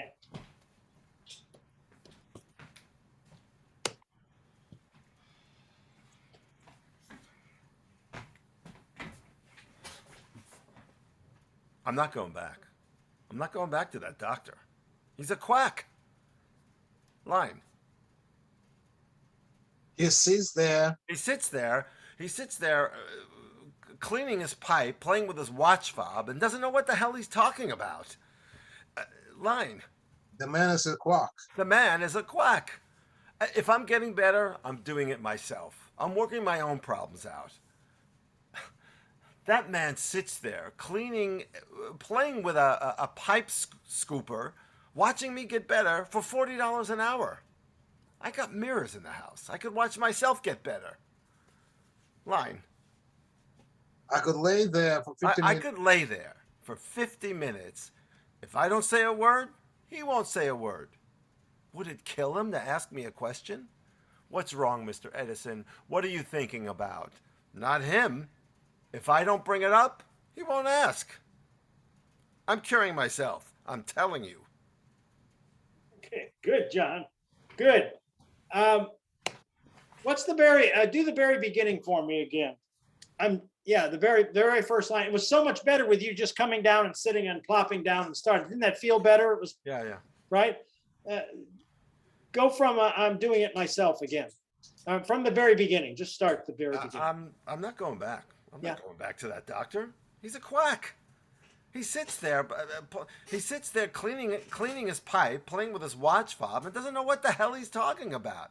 The man is a quack. If I'm getting better, I'm doing it myself. I'm working my own problems out. Good, good. That man sits there. If I'm getting better, I'm doing it myself. I'm working my own problems out. You got to put a period on that because it's really the end of a comic phrase, right? And then the next thing is related to it, but it has to have a beat between it based on what you did there. That's almost like all you had to say, like right there. But then, no, wait a minute. I forgot to tell you this. All right, here we go. Start it again.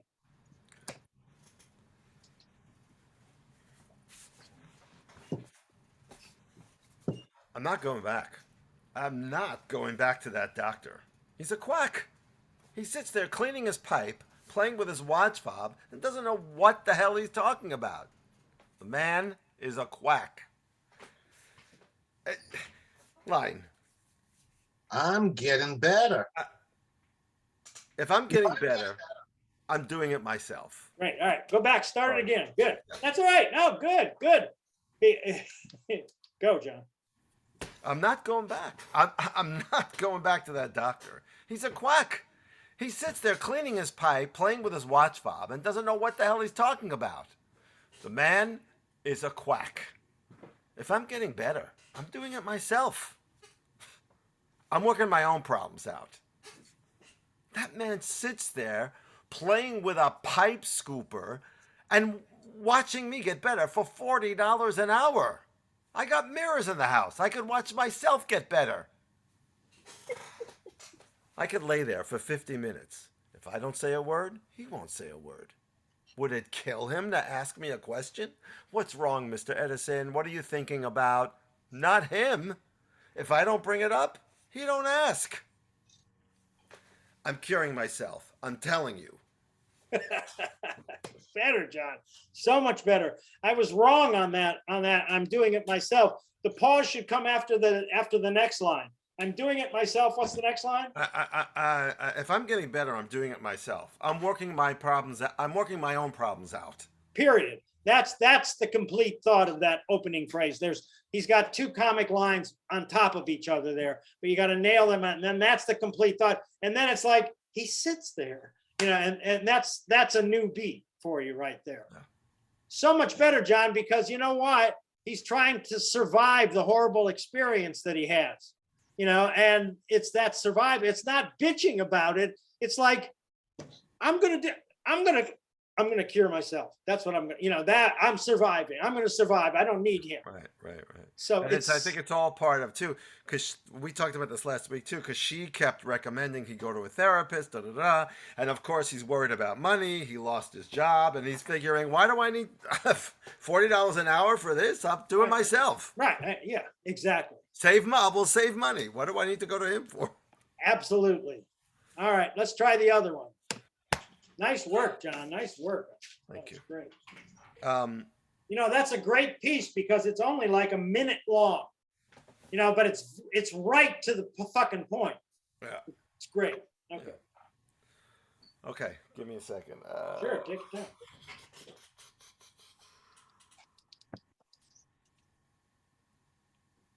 Okay.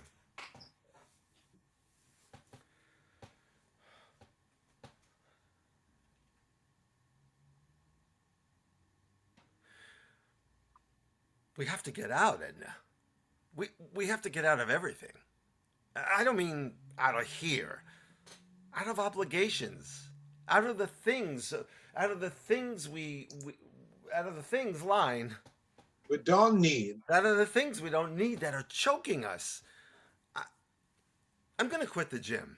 I don't need a gym for $250 a year. I'll run around the bedroom. It's the only way to keep warm in there anyway. And we don't need the Modern Museum of Art. We will watch Duck Soup on television. And these goddamn magazines. I don't want Time, Life, or Newsweek anymore. You understand? I'm not going to spend my last few dollars to find out that unemployment went up this year. The garbage. The garbage we buy every year. The garbage. useless, meaningless garbage that fills up the house, that when you throw it out there again, becomes garbage again and stinks up the house. For what? For what, Edna? $2 worth of food, in $3 worth of wrapping, telephone calls to find out what time it is because you're too lazy to look at a clock. The food we never ate, the books we never read, the records we never played. And look at this. Look at this. $8, $8.50 for a musical whiskey pourer. $8.50. God forbid we should be a little bored while we're pouring our whiskey. Toys. Novelties. Novelties, trivia, garbage, crap, horseshit. Okay. All right. Okay, John. So again, going along the premise that we've got to try to make all the negativity positive. Positive, somewhat, yeah. Right. Okay. So what if we have to get out is a extra positive idea in the, it's like, we have to get out. That's the solution. We have to get out. Oh, I don't mean out of here. I mean, right. So that you launch the piece with a positive idea and then you keep trying to hang on to that wave all the way through it. Okay. Like each one of these things, and the magazines, I don't need time or it's ridiculous. It's absurd as opposed to I don't need time or as opposed to argumentative. It's the ridiculousness of the whole thing that you're just discovering in the moment. All right, here we go. Let's try that. New idea. We have to get out, Edna. We have to get out of everything. I don't mean out of here, out of obligations, out of the things we don't need that are choking us. Well, I'm going to quit the gym. I don't need the gym for $250 a year. I'll run around the bedroom. It's the only way to keep warm in there anyway. Good. Now keep that. It's the only way to keep warm anyway. Keep that positive, right? It's all because these are great fucking ideas, and you're just thinking of them in the moment. That's what makes this a really exciting.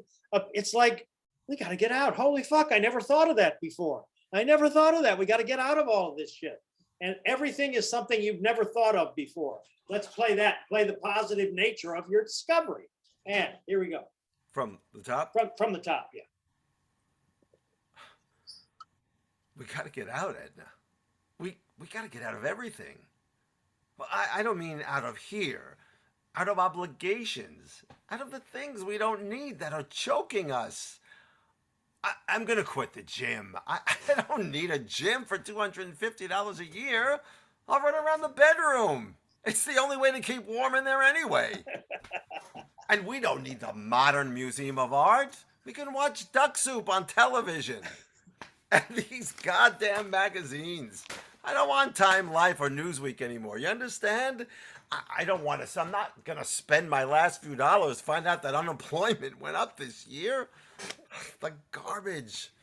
The garbage we buy every year. Useless, meaningless garbage that fills up the house. That when you finally throw it out again, you throw it out there and it becomes garbage again and stinks up the house. For what, Edna? For what? $2 worth of food and $3 worth of packaging. Telephone calls to find out what time it is because you're too lazy to look at a clock. The food we never ate. The books we never read. The records we never played. And look at this. $8.50 for a musical whiskey pourer. $8.50. God forbid we should be a little bored when we pour our whiskey. Toys, novelties, gimmicks, trivia, garbage, crap, horseshit. That's exactly the right direction, John. And on the next page, the next page, he starts having heart pains and Uh-huh. kind of having a nervous breakdown right after See, that. and that's a perfect setup for that is, when you have something really serious coming up, not taking what's coming up, it just works so well in contrast to it.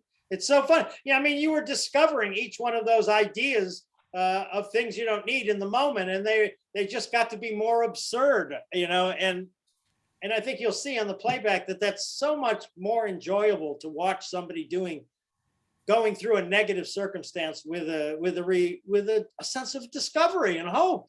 And I don't need that shit anymore. I'll run around the bedroom. It's fucking freezing in there anyway. It's and it's holding on to that. Come on back, everybody. I want to get their comments on that. See, this is a trap of Neil Simon comedy. Is a lot of his comedy. And I could list 10 plays, but the one that's most obvious is The Odd Couple. Is where a lot of the humor is based on somebody being mad at somebody else, and that's the trap of the piece. Is Oscar can't be mad at Felix. Oscar, I mean, it's assumed Oscar's mad at Felix. Oscar just has to be at his wits' end as what to do with Felix. He's not mad at him. He just doesn't know what to do with him. That's what makes him upset. So that's the comic edge that makes the play funny.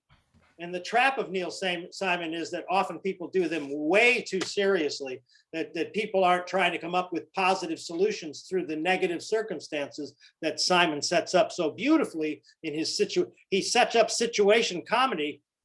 He's the master of situation comedy. And his characters have to positively work through that situation comedy. And that's the only way that you'll laugh at them. And it's not spaghetti, it's linguine. Yeah. No, it's garbage. Yeah. Yeah. And if he says that with a little sense of, it's not spaghetti, you stupid fuck, it's linguine. And one night I was doing that show and I played Felix, and being the method actor that I am, I went out and bought the pasta, and they didn't have linguine, they bought fusilli. So I wanted to be real, and I changed the line. I said, it's not spaghetti, it's fusilli. Fusilli. And the other actor just totally broke up when I said that. In front of an audience on stage. That's in your one-man show, right? Oh, I did say, that's right. It is in the show. Yeah. It is in your one-man show. We kept that in. Yeah. Did we get to see this masterpiece? Well, if it wasn't for the pandemic, the world would have already seen it. But oh God, now that he's retired, maybe he'll do it. He'll go back and do it someday. It's going to be very good when he gets it done, because it's a great idea. Including the music that you do so well in with some of the stories that you've come up with and come through in your life. It's very funny. So. I'm hoping. I know. I'm hoping. Having arthroscopic knee surgery on Tuesday. So hopefully that's the last thing. And then you're going to be ready to dance. And then after I heal, I'm going to dance all over New York City. Yeah. All right. I love it. I had a total knee replacement 8 weeks ago, and I'm already dancing. So. All right. Oh, excellent. Great. I love it. Good. I'm glad for you. That's fantastic. So do y'all see what I'm talking about in comedy? That it can't be angry. It's just not funny if it's angry. If it's a frustrating situation, you got to find the absurdity in it and play off with the positive nature of the absurdity of the situation. Otherwise, it just becomes too heavy and it doesn't work. I mean, one of the most problematic plays with that kind of humor in it is Sunshine Boys. It's a very, very tough play where these two old vaudeville actors are sort of going at each other in a very, I'm trying to come up with the right word. They really know how to press each other's buttons. They really know how to get to each other. And that's where the comedy has to come from. It can't come from me being negative about you. It has to come from me knowing what will make you upset. That's funny.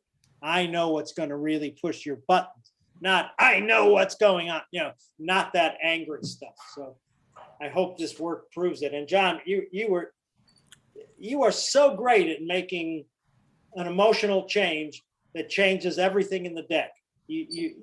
That's the one part of your process now that you can totally trust, is when when I give you an adjustment, you follow it through with everything that you're doing in the monologue. You kept everything in that discovery positive nature. And it really worked so well. It's not just a place, it has to go all the way through it and continue. Yeah. It was great, John. Oh, It was really funny this last time. It is, both of them. Good, good. Both monologues are very funny. Thank you. If you're going to use the first monologue, I think you ought to edit a little bit of the stuff that comes before the wine pour. I mean the musical whiskey pour. Oh, you mean the second? You mean the second monologue? Yeah, yeah. You should edit a few things. There's a list of a few Well, things. yeah, I did. You know, when I first did this monologue in our first class, I had edited it down. I had taken out the lines, $2 worth of food that comes in $3 worth of wrapping, telephone calls to find out. So I would go into, throw it out there and it becomes garbage again and stinks up the house. For what? For what, Edna? The food we never ate. The books, I went right to that. Yeah. I cut out those other two lines to kind of. I think that you should do that, because anytime you can cut out a list of things out of an audition monologue and it doesn't hurt the monologue, you should do it, because a list of things is not interesting to listen to. Right. It's not. Lists are not interesting. You know, I wanted to quickly just say something about the, anger and playing anger. And it reminds me of this, current production of Chicago on Broadway. Uh-huh. Because I saw the original one in 1975 with Gwen Verdon and Cheetah Rivera. Wow. And the girls now, this whole production, even from the beginning when they did this revival, they're all like this and angry and And Gwen Verdon and Cheetah Rivera, all those women, when it was directed by Bob Fosse, it wasn't like that. It wasn't like that when directed by Gary Marshall on cinema either. It was just, they were, and in a way, like with Gwen Verdon especially, she was just adorable. You wanted to take her home and take care of her and love her. You know what I mean? Yeah. She wasn't like, rah, Yeah. And when I've seen this, and I've seen it a couple of times, this current revival. The Walter Bobby revival. Yeah, it just turns me off because I'm like, why are they growling at everybody all the, it's just, I know, and it shouldn't It doesn't be. pull you in, it pushes you away, and it's. Exactly right. It's one of the best film adaptations of a musical I've ever seen. I think that one and Cabaret are the two the two best film adaptations of a musical I thought Dreamgirls was done very well. Yeah, I think you're right. I agree with that. But it's really hard to adapt a successful musical to the screen. It's really difficult. They did a pretty good job with Funny Girl. And Room too. Some things, but never so perfect as Cabaret and Chicago. I mean, those things were just like right on. Oh my God, it was great. Great work, John. Great adjusting. Thank you. Really nice. Really nice. Thank you. Okay, Paul, let's you want to start with what you want to start with since you didn't work on the other piece from last week, let's start with the piece that you want to work on tonight. I do, and I've been editing it down because I like the short monologues that John just did. So I'm cutting out quite a few minutes of the American president one. Okay. But we'll see if it works. All right, great. That'd be great. Let's see. We'll just make sure I don't lose my. This was the one that Michael Douglas did with Annette Bening, right? Absolutely. There was a whole series of them that came out. I remember there was Dave. Remember Dave? That was another one about America with Kevin Kline and Sigourney Weaver, I think. That was wonderful. But this is a hell of a lot more serious than the one. Oh yeah. This is God Bless America, America. Here we go. And I'm sorry, everybody, but it's the 4th of July, and I figured it was time, and I wasn't prepared with the drowsy chaperone. Thank you. All right, so let's see what I can do by cheating, as you say, and then I'll see if I remember to take this out, and I'll do my best. All right. Okay. B, you want to click off? Vasily? There you go. Okay. Okay. Mm-hmm. You can keep your seats. For the last couple of months, Senator Rumson has suggested that being president of this country was, to a certain extent, about character. And although I've not been willing to engage in his attacks on me, I've been here for 3 years and 3 days. And I can tell you without hesitation, being president of this country is entirely about being in character. Well, for the record, yes, I am a card-carrying member of the ACLU. But more important question is, why aren't you, Bob? This is an organization whose sole purpose is to defend the Bill of Rights. So it naturally begs the question, why would a senator, his party's most powerful spokesperson, and a candidate for president choose to reject upholding the Constitution? If you can answer that question, then, well, folks, you're much smarter than I am, because I didn't understand it until a couple of minutes ago. Everybody knows being an American isn't easy. America is about citizenship. You got to want it bad, because you got to put up a fight. It's going to say, you want free speech? Let's acknowledge a man whose words make your blood boil, who's standing in center tension and advocating at the top of his lungs that you would spend a lifetime opposing at the top of your lungs. You want to claim this land as the land of the free? Symbol of your country? Well, it can't just be a flag. Symbol has to be one of its citizens exercising his right to burn that flag. Show me that, defend that, celebrate that in the classroom, and then you can stand up and sing about the land of the fucking free. I've known Bob Rumson for years, and I've been operating under the assumption that the reason Bob devotes so much time and energy, so much rain, was he simply didn't get it. Well, I was wrong. Bob's problem isn't that he doesn't get it. Bob's problem is he can't sell it. Nobody's ever won an election by talking about what we just talked about. This is a country made of people with hard jobs that they're terrified of losing. The roots of freedom are of little or no interest to them at this moment.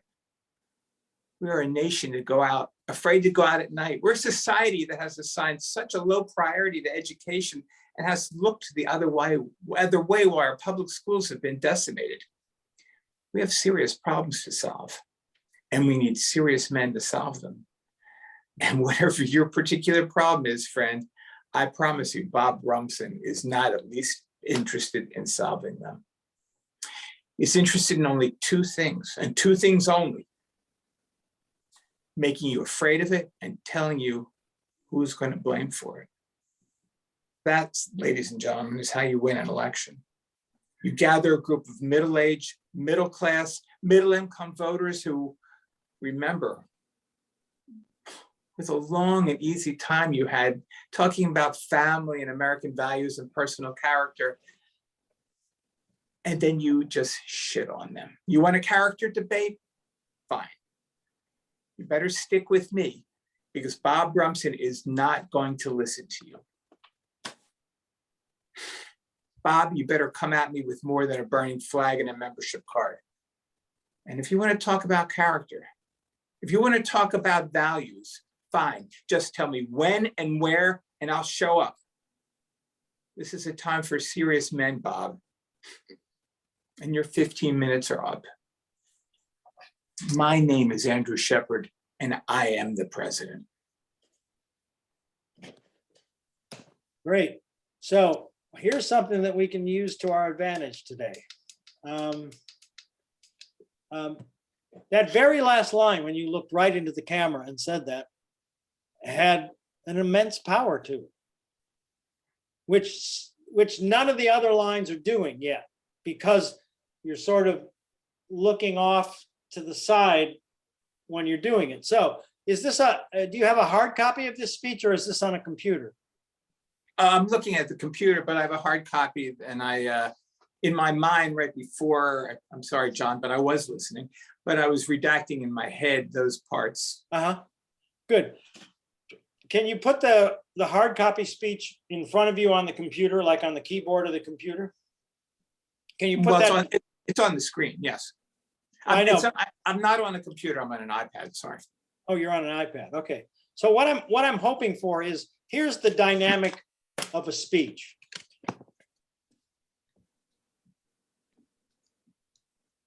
Right? In other words, I'm looking down at my notes, and then I come up and I'm saying it to the group.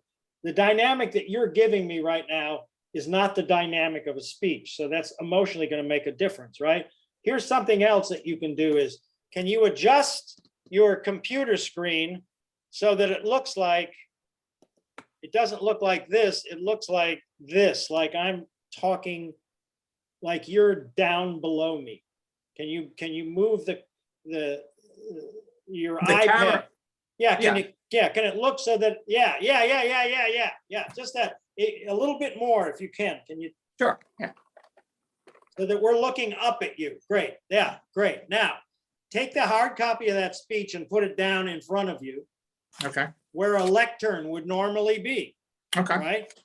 Because I know they use those magic screens nowadays, but it used to be back in the days of this old thing that they had printed speeches. So what I want you to do is, I want you to look at that speech. What's the opening line of the speech? Well, I annotated a little bit to. Yeah, I don't care. You can keep your seats. Yeah, okay, so that the opening is, no, you can keep your seats. All right, now you wait for everybody to sit down, and then the first line is, so you're taking in, the very first moment in this piece is, you're taking in the people who are sitting down lower than you, and they're all standing up, and you're going, no, you can take your seats. You And can then keep your seats. For the last couple of months, Senator Rumson has suggested, keep going on, that being president is. Yeah, no, you can keep your seats. And then what I want you to do is to look at a line in the speech that you're doing. This is going to go slow, Paul, so we're not in a hurry. What I want you to do is I want you to look at a line, and then I want you to say it directly to the group of people who are standing down below. And then I want you to look at another line, take it in, and then deliver it. I don't want you to try to rush through the speech, because you'll see the difference visually. So that this is almost like learning the speech in a way, but you're only going to learn little small sections at a time, and you're not going to say them until you've got it in your head. So you're not. Okay. Is this camera angle good then? Oh, that's great. It looks better already. Yeah. Okay. All right. I'm going to click off. All right, here we go. Now, so now you start to focus out, because you're looking at all your people, and they're all standing up and they're applauding, and you're saying, You could keep your seats. For the last couple of months, Senator Rumson has suggested that being president of this country was to a certain extent about character. good, I want to stop you. Okay, so you just went for the last couple of months, and what I want you to do is to go, for the last couple of months, you've been thinking, so that every line you say, you're going to say into the camera. Okay, we're not in a hurry for you to process the whole thing. What I want to do is to get that sense of you're communicating with a body of people. Okay, and you know what you're going to say, but it's written right down. You just take in what you can, speak it, go back, take in what you can, speak it, but don't try to read it, learn it. All right, here we go. You can take your seats.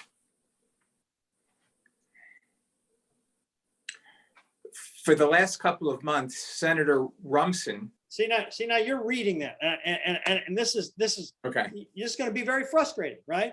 Okay. For the last couple of months,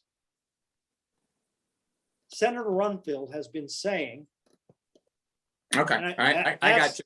Yep, That's- as slow as molasses. That's the pain part. I'll do it. I'll do Yep. it. Yep.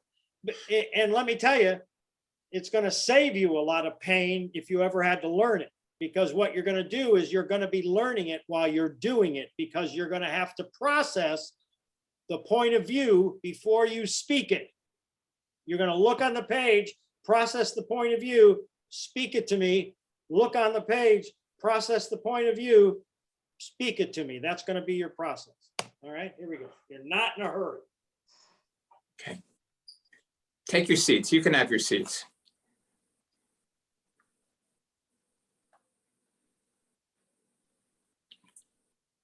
For the last couple of months, Senator Rumson has suggested that being president of this country was about character. And although I've been willing to engage in attacks on my character, I've been here for 3 years and 3 days. And I could tell you without hesitation, being president of this country is about character.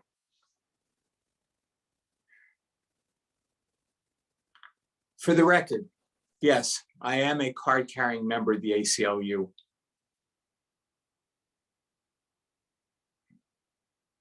But aren't there more important questions, Bob? This is an organization whose sole purpose is to protect the Constitution. So why aren't you a member, Bob?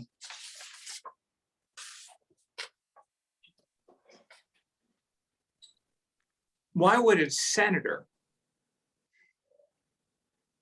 his party's most powerful speaker, not be a member? And you choose to reject those issues raised by the ACLU. Well, if you can answer that question, then folks, you're much smarter than me. Because I didn't understand it till a minute ago. Everybody knows being an American is not easy. Everybody knows America is tough.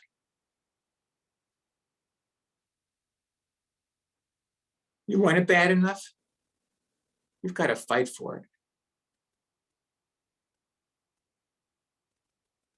You want free speech?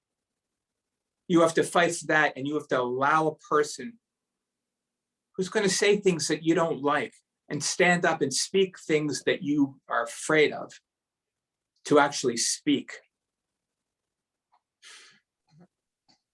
And they can speak at the top of their lungs, but so can you.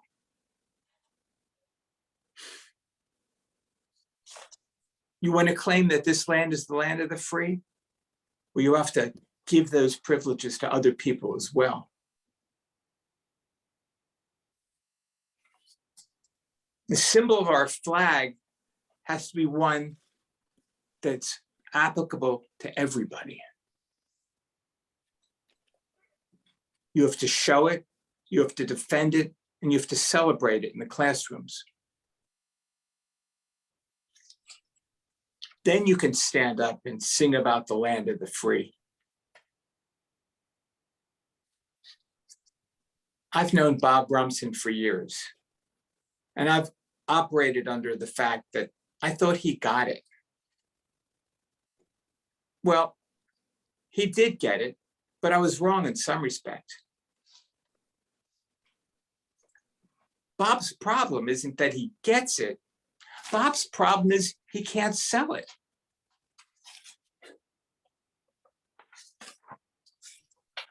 This is a country made up of hard people, hard work, hard jobs, and they're terrified about losing those jobs. The roots of those problems have little interest to Bob and his friends. We've assigned such a low priority to those fears. We're afraid to go out at night. We're afraid to challenge the government.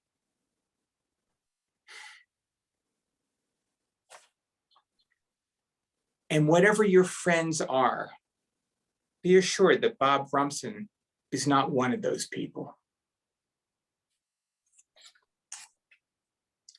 Bob wants to win elections, and he wants to appeal to middle-class people with middle-class incomes and middle-class jobs, people that don't get afraid too easily unless they're stirred up by Bob Rumson. You want a character debate, Bob? Get one from me. Don't pick on people that can't defend themselves.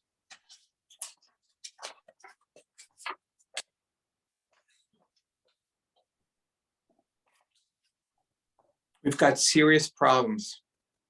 We need serious men to solve those problems. Bob, if you want to come after me, come after me. I'm ready for you. Just tell me when and where, and I'll be there. Bob, your 15 minutes are up. My name is Andrew Shepard, and I am the American president. Well, I can't wait for you to watch the playback of that. That's the difference. What you're going to see, Paul, is you're going to see the difference between reading and processing, right? And what I did there, and this is something that I think every actor should do before they really sit down to start to learn the lines of the character. In other words, you should go through it at that rate. Because you know what else you did, Paul? And I got to say, I have done this exercise with a lot of students, and they have not been able to stick to the rules of the game as well as you have. I mean, you are the best at this game playing that I have ever seen at this game, which is look at something, process what it means, and then speak it to me. And then go back and add the next process and speak it to me. And before you start to learn the lines, if you spend a moment to process them first, when you learn them, they will make more sense because you will have a processing structure already erected because of this exercise. I can't wait for you to see the playback of the difference that this made. How did it feel? Confident. Yeah, absolutely. The lines weren't necessarily accurate, but I felt confident and I could sell it. Absolutely. And that's what the character would be doing in that situation too. Confidence is everything in politics. You know, you see somebody who's the least bit not confident, and it just, you can read it all over. It's like Nixon sweating in the debates with Kennedy. You know, I mean, that's what lost him in the election, because he schwitched during the debate. Anyway, Paul, nice work. And I just want you to know that that's the approach you should take to everything that you're doing. Okay, thank you. I learned a lot from that. It really made a difference. And great session tonight. Thank you. It really has been a good night. Come on back, everybody. I have a question. Sure. So were you saying this was an exercise, or is this how he should deliver this? No, I'm saying this is an exercise that you do before you start to learn the lines. In other words, I made him process the line before he spoke it. I see. Okay. Most people start out just reading, and reading does not make the connection. You can't make that connection. You guys all saw the difference, right? I mean, it took longer, but it was more interesting than the first time, because after a while, when you read it, it just becomes words. And if you take a moment to process it, there's a point of view and there's a humanness behind it that makes it impossible to not watch. So then when he actually does Well, yeah, well, what, in other words, this is a precursor to learning your lines. What I'm going to do is I'm going to try to process all of my lines first before I sit down and start to go, you know, like this and then this. And then this. You know, the old by rote method. right. Okay. But it's amazing. Also, Paul was able to process some very long segments of it. And I think they weren't exactly the right words, but they were damn close to what the character meant. And at this point of the development of this character, that's the area that you really want to work in, is that sense of confidence and belief in what I'm saying. And if you just read from the beginning, you're going to take that whole point of view out of it, and it's just going to be words. Okay. Does that answer your question? Yes. Yes. Good. Yes. Good. I love it when you watch somebody else work and then somebody else comes up with a question. That is just the best, because it just shows, you know, I mean, I think that's the biggest advantage of doing a class of 5 or 6 or 7 people, is that you see yourself in other people so easily. It's like, oh God, I know I do that all the time. I just read it before I actually process it. I say it before it's actually gone through the process. of what I really mean inside of me and the history. And especially in a speech like this, where you're talking about somebody who has a great deal of political history, that processing becomes even more important. Okay, so Vasily, you wanted to try your monologue, and Cindy, you wanted to run your monologue. So we'll do those two things, and then we'll call it a night, okay?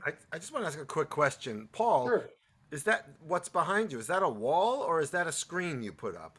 That's my backdrop. It's great. I love that color. Thank Yeah, you. it reminds me of my high school yearbook. Mhm. No, they have backgrounds. Right? like I mean, am I crazy? Isn't that sort of the background that they use Yeah. on your senior picture or whatever it is? Anyway, So it's a screen, it's a screen? yeah. It's a pop-up screen. This is one side. The other color is, I think, a dark blue, and it folds in a little suitcase like this, and it just pops out like whatever. And I like this color. It's more neutral than the blue or the green. I Oh, like you're it. right. Yeah, It's really I nice. like it. I like it a lot. I like it. Yeah, I think I want to get one of those. Yeah. Oh, Amazon. Amazon. Okay. All right. Okay. So Cindy, you want to go first, and then we'll do Vasily. Okay, Is that good? sure. Show me what you did in that audition.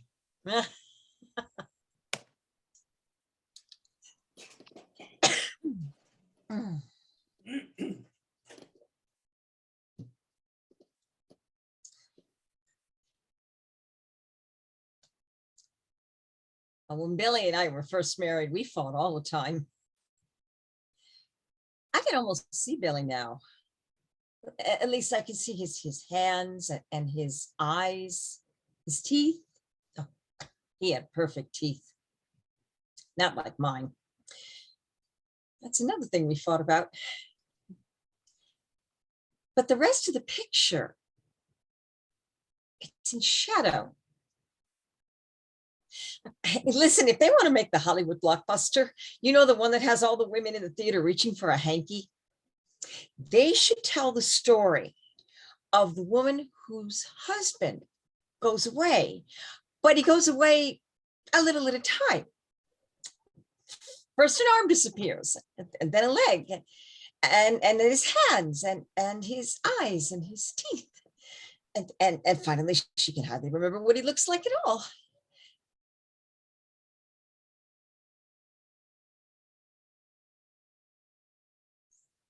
That's what hurts. That's what's peculiar. Losing him a little at a time. Nice. Nice, Cindy. Nice. Really good. What's the very first line that you say? What is it? When Billy and I were first married, we fought all the time. Yeah. Yeah. I love that sense. It's so conversational. You know, when Billy and I first met, we were all the time, you know, and it was it. And then when you get to that very first part where you go, what's where you start naming specific parts of him? What is that in the beginning? I can almost see Billy again. At least I can see his eyes. I can see his hands. Yeah. And each one of those times you're sort of seeing his eyes and his hands. You're taking a beat to do that. I want to see what happens if you just list those things. I can see his eyes and his hands and his, you know, I don't want you to, I want you to list them because you look at them all the time. I don't want you to re-see them. I want to see what that does. All right. Okay. Right. One more time. Here we go. When Billy and I were first married, we fought all the time. I can almost see Billy now. Right? I mean, at least I can see his hands and his eyes and his teeth. Oh, he had perfect teeth, not like mine. It's another thing we fought about. But the rest of the picture, it's in shadow.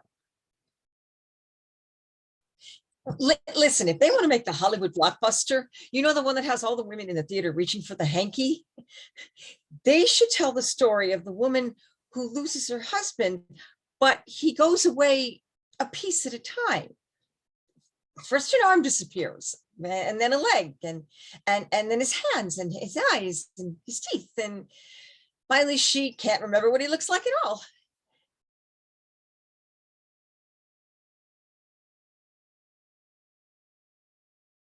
That's what hurts. That's what's peculiar. Losing him a piece at a time.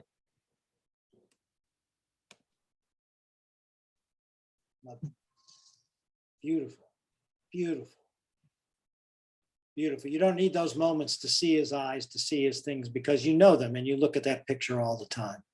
And it's great. Really powerful, Cindy. Great work. Thanks. It's great. Okay, V, you're up.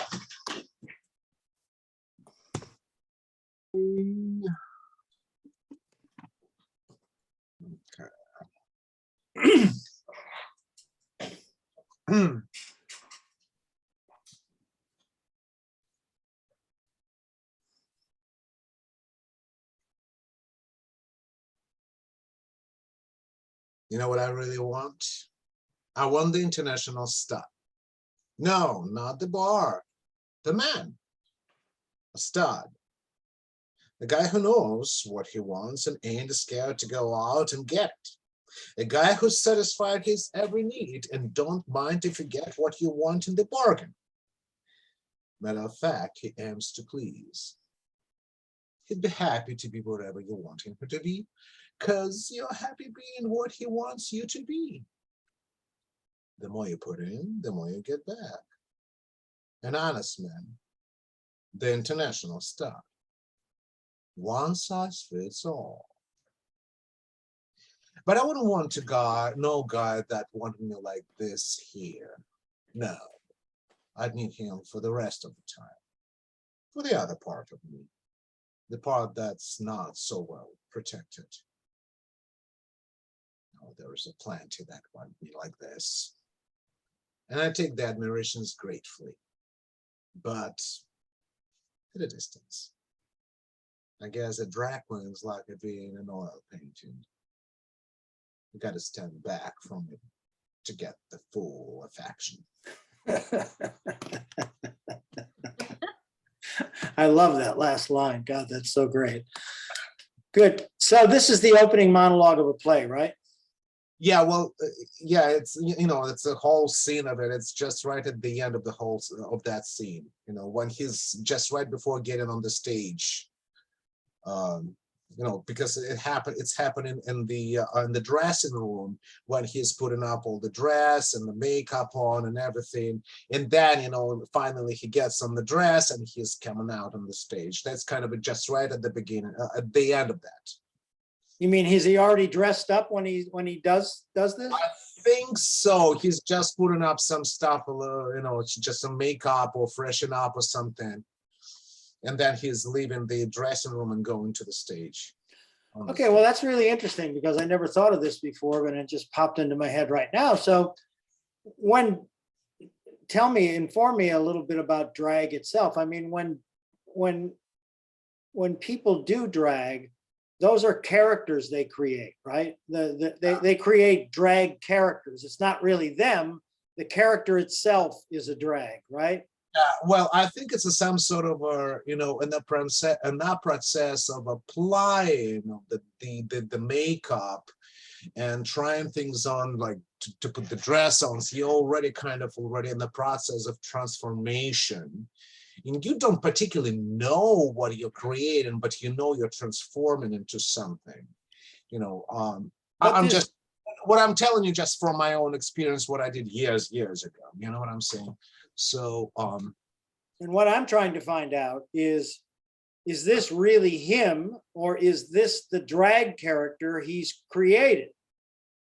Oh, that's a good question. Yeah, that's a really good question, because it'll completely change the dynamic. And so if you put the last thing on and you go, you know what I want to, I think it's both.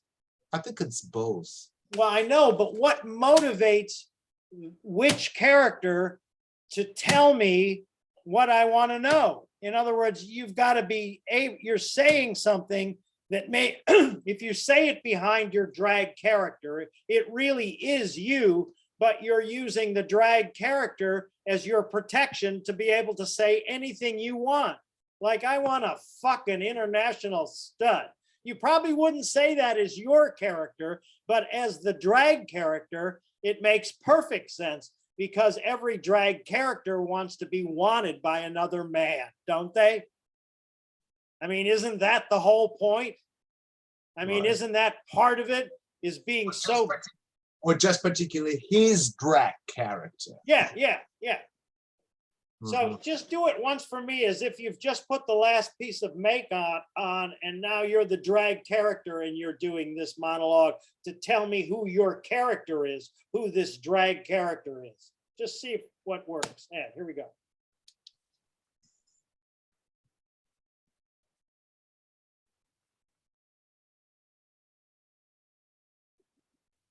You know what I really want? I want the international star. No, not the bar, the man. A star. A guy who knows that he wants and ain't scared to go out and get it. A guy who's satisfied his every need and don't mind if you get what you want in the bargain. Matter of fact, he aims to please. He'd be happy to be whatever you want him to be because you're happy being what he wants you to be. The more you put in, the more you get back. An honest man, the international stud. One size fits all. But I wouldn't want no guy that wants me like this here. No, I need him for the rest of the time, for the other part of me. The part that's not so well protected. Oh, there is plenty that want me like this. I'm gonna take that nourishing care gratefully, but at a distance. I guess a drag queen's like being an oil painting. You gotta stand back from it to get the full affection. Yeah, that's the right answer to that monologue. Is that much closer? Well, of course, because you can say anything you want in the character of the drag person you've created. And you talk about yourself in the second person anyway. The person who's really can't really say what this person can say. That's exactly what it is. You've just finished putting your makeup on and you're using your character to really tell me who you are without really being who you are. Mm-hmm. Right? Come on back, everybody. I want to get other people's reaction to it because I want you to watch both takes. Obviously, you will. And I just thought that the second take was far more interesting and dynamic. Didn't you think so, John? You guys are nodding. Yeah. Yes, absolutely. It was like Yeah. night and day, and it was so much clearer. And Yeah. Everything he was trying to do was behind this disguise of himself that he creates, yet he's talking about himself while he's doing it. It's scary and it's exciting and it's theatrical. It's really great. And that's how I want you to work on it. So that's your work this week on your monologue. And it would be even better with seeing the makeup on the face. Oh my God. Oh, Yeah. please. Oh, please. I love you, John, for saying that. Which, we know Vasily has no problem with doing so. No, I know. It's You're getting your makeup. I always feel insecure about it because I don't know how to put makeup on. Yeah, well, the only way you can get better at it is to practice. So What was the lady you did in one of our sessions? You did the full face of makeup. What scene was that? It was the Angels in America. Angels in in America. America. You did it. I said prior, get your makeup on. I wasn't doing it during the performance. But he didn't go all the way. I mean, this one would be that the wig's on and everything's in place and he's just putting the final touches on. That would be the best visual. But anyway, but all I'm worried about is the point of view. Knowing what character you're speaking from is the key to making that work. And you were speaking from the character in the play, not the character in the play who does a drag character. And you're speaking from his drag point of view so he can say anything he fucking wants. That's what those drag things are all about. It's like being themselves, saying who they are. So, and God knows we love to watch that. So it's the purity of that we love. So that's what I want you to work on. Okay. This was the best class we've had so far. I love it. It was really great. Paul? I didn't get a tape from last week. Could I Ah. get that? Vasily, can you send Paul last week's tape? I sent it actually to everyone, unless it was a wrong email. What's your email, Paul? pblumenthal@comcast.net. P BLUEM E-A-U. M-E-N-T-H-A-L. Anyway, you will get it. Okay? We will send you last week's and we'll send you this week's too. Good, thank you. I sent it, Paul. I sent it to you. Really. Well, No, I believe you. I believe, but let me tell you, I liked the second take better. The physicality, I didn't need to see the makeup. I saw the makeup. Oh yeah, yeah. Oh, I thought what you just did was, I was there. I was watching you, and I knew what you looked like, and that was great. I think adding makeup, my opinion only, guys, it would have been superfluous. It was perfect this last performance. That's all. Well, I mean, adding the makeup would be helpful to him because what Yes. it will do is actually put the mask that he's speaking behind. You understand that the drag character is a mask, you know? It's like the mask we put on when we go out to meet somebody we don't want to spend the afternoon with. Whatever it is, we're putting on that mask. Well, Anyway, super think duper night for all of you. Yeah, and you all know what you're going to work on for next week now. And if you're going to do a scene with somebody, give them a call tomorrow and start working on it. Yeah, Cindy, send me your phone number. You already have mine, and then we'll. Oh, pick- sure. And Yeah. Paul, can I ask, you said you got that from Amazon. What was it called? You know what? If you, I'll look at my receipts and I'll post it. How's that? yeah, send it to us. Yeah. Great. Yeah. Okay. Good night, everybody. Great work. Happy July Good 4th. fourth. Hey, Okay. happy 4th of July. Yeah. Happy 4th. May our dogs live through it. Oh, God. Oh my God. I was with our Mercury cat when the fireworks went off, and he literally ran backwards across the room, and Oh, I he- know. I This never is found him. She hates Oh, it. She hates the oh, fourth. Look at that. This is going to be my dog's first July 4th. So we'll see what Oh, happens. well. Oh, Oh, Pepino's gonna be, oh, Has he heard God. any fireworks yet, John? There's been some, but they haven't been loud enough to, Yeah. pierce the windows in the house. So, Poor Yeah, Boo used to run baby. underneath the bed every time it happened and would Mhm. never come out. Now he barks at him. He's 8 years old now. He barks at him. He barks at him. Yeah, he barks back at him. I love it. I absolutely love it. So much more enjoyable than him running under the bed. Anyway, have a great 4th. I'll see you all next week. Great Bye. work. bye. Fucking A, we love making mistakes.